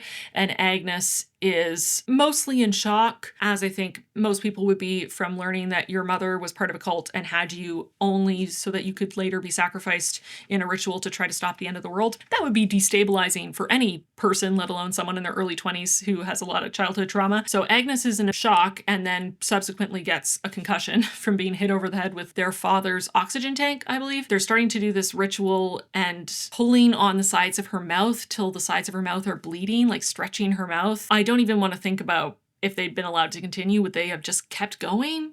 Horrifying to think about. The water is rising, and this house that they're in is a house that their father, the architect, designed that is essentially on stilts, and the stilts are able to slowly lift the house higher to keep it above the water level. But it was never built to hold so many people, such a huge crowd, with the stilts lifted to such a high degree. It starts to struggle and wobble, starts to tilt, and the water pressure against the windows cracks the window and rushes in, and the house sinks into the water. And Isla is doing everything she can to grab Agnes, gets her to the surface. Irene is at the surface. And at one point, I believe Isla is grabbed, her ankle is grabbed by one of these cultists and pulled under, and she's not able to come back up. And she drowns along with all of these cultists, and it's Irene treading water at the surface of essentially just a huge dark mass of water, no sign of the house, nothing around, holding Agnes above water and having this realization that her big sister, who she has resented for much of their life and pushed back against constantly and hated that she took on this sort of parental role in her life, is gone. And all she wants is for her to be back and for her to take the reins again and tell her what to do and to be the planner and to fix it. And she's just holding on to her only remaining sister in desperation and processing everything that's happened. And for the first time in seemingly years, instead of rain, it's snowing. And it's just this indication of something is shifting, something is changing. And we finish the book in that moment of them in a vast black sea, and it's snowing, and they're barely treading water, but they're together. And who knows what will happen next. And I don't know, I just was devastated by that. The loss of Isla, I was not prepared. That final sacrifice to save her sisters, but being unable to save herself, which is so in line with her patterns through her whole life of doing everything she could to protect her sisters and not being able to do the same for herself. Just devastating that she couldn't break out of those patterns. The whole scene with the cultists was just so intense and so overwhelming and, like I said, chaotic and stressful. And while some of it was a bit what I expected just from clues that we start to get, especially in the second half, and these snippets of conversations and weird things, I was getting cult vibes, but especially the revelation that Agnes's mother only had her so that she could eventually be sacrificed as this conduit, as this ritualistic sacrifice, is so messed up on so many levels. But it just, again, so much of it felt like a huge metaphor for grief and loss. And I was emotional and I cried when I read it last night. And then this morning when I reread the last chapter so I could annotate it and, fresh and awake, I cried again, probably cried even harder the second time I read it. Just, it got me so hard in the feels. It's so emotional. And like, let me just, where is it? Hang on. Like the ending, we get, I wrote so many notes on the last page. I don't know if you can see that. They watch the snow fall and Irene thinks, Isla, and then doesn't know how to finish the thought. Isla, no. Isla, wait. Isla, help me. She holds her sister, her other sister, up against her chest and tries to picture what comes next. What comes next will be trickier, of course. Snowfall and a drop in temperature, a world tilting, the suddenness of something new. Best to keep on wherever this is possible. Best in time to swim back from a drowning place and continue, struggle back into dailiness and live with the icing over of windows, the frozen pipes and bad wiring and increasing impossibility. Better in whatever small way to go on until it becomes too cold to do so. Better to hold one's hands to whatever warmth there is, to kiss and talk and grieve and fuck and hold tight against the whitening of the sky. For now, however, they drift between the water and the snow, the sky above them broad and starless, absent of rain and yet busy with snowfall that doesn't stop but only seems to grow more insistent. For now, they stay where they are and listen to the unwanted quiet, the hush in place of rainfall unfamiliar, the silence like a final snuffing out. Are you kidding me? I'm gonna cry again. What did I write here? I don't remember. This is absolutely heartbreaking. Irene has railed against Isla for their entire lives, and it takes losing her to realize what they had, to realize how much she needs her, loves her. This whole final section is such a devastating yet hopeful depiction of loss and grief, of the all-encompassing silence, the muffling of your senses, the freezing over of your heart, a numbing, and yet it is a reminder, too, of meaning beyond the loss, of love and warmth and connection, and the choice to feel it all, even when picturing what comes next feels impossible. My heart hurts, and I feel so seen. Here I go. Anyway, this was beautiful and heartbreaking and devastating and gorgeous and sad and overwhelming. And I have a lot of feelings, and I'm gonna go now. I need to be done. That's it for spoilers. I'm emotional. Who's surprised? No one. This was beautiful, devastating, gorgeous, heartbreaking, heavy, chaotic, all the things. I'm heartbroken and I feel so seen and I'm inspired and very sad. And I'm giving Private Rites 5 stars. What a fantastic, incredible, beautiful book that I will probably never forget. Wow. Highly recommend. Oh my God. Okay. So like I said, I think I have to finish the video here. I think I need a little pause to recover from this experience. But what an amazing experience, even though I only got to 3 books from my Aardvark collection, which is ever growing. What an amazing 3 books, and also what a clear indication that Aardvark knows what they're talking about, that Aardvark's picks are very much up my alley, because Private Rites, amazing. The Buffalo Hunter, amazing. The Hounding, amazing. If I had to rank these, I mean, they're all 5-star reads, so can you think of a way to make me suffer more than asking me to rank 3 things I loved? No, you cannot. If I had to rank these, I would put them in this order: Private Rites, then The Buffalo Hunter, then The Hounding, but they're all 5-star reads. They're all amazing. I would recommend them all highly to all of you. Go read them all. Wow, amazing. I can't wait to read the rest of my Aardvark picks. I have them next to me. All of these, the ones that I featured in this video, but then of course also I may or may not have received a few more. Since I started filming this video, you can kind of see them out of focus in the background on my shelves. So yeah. Let me know if you'd want a part 2 and a part 3 and a part 4 as I continue to work my way through. But I think the concept of this video of trying to figure out if Aardvark and I share book taste is pretty much confirmed at this point. These are 3 of the best books I've read this entire year, so definitely a fan of Aardvark in general. Seems like they know what they're doing in terms of picking their monthly picks. And like I said at the beginning of this video is not sponsored by Aardvark, but since I started filming this video months ago, they actually invited me to join their affiliate program, which is amazing. So I actually have a gift, a code for you. If you're a new member to Aardvark and you live in the US, you can get your first book for $4 and free shipping with my code PBB. So That's up to you. Use the code or don't. Feel free, whatever you like. But I'm just so impressed by these selections. I'm still so excited to read the rest of these, even though I need a minute before I can mentally and emotionally proceed. I would love to know your thoughts if you've read any of these. If you've been a member of Aardvark, what's your favorite Aardvark pick ever?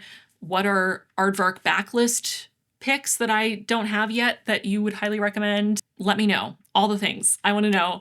I also didn't expect to have such amazing experiences with all three. I mean, I hoped I would like them, but having 3 incredible 5-star top of the year experiences was not exactly what I expected, and I'm feeling a little overwhelmed and drained by the experience, though it was amazing.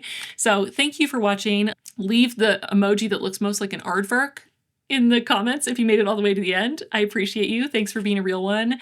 Subscribe if you haven't already. Like this video if you liked it. And yeah, let me know if I should do a part 2 and a part 3 and a 4 and a 5 of reading my Aardvark picks. And I'll see you really soon in my next one. Bye, friends.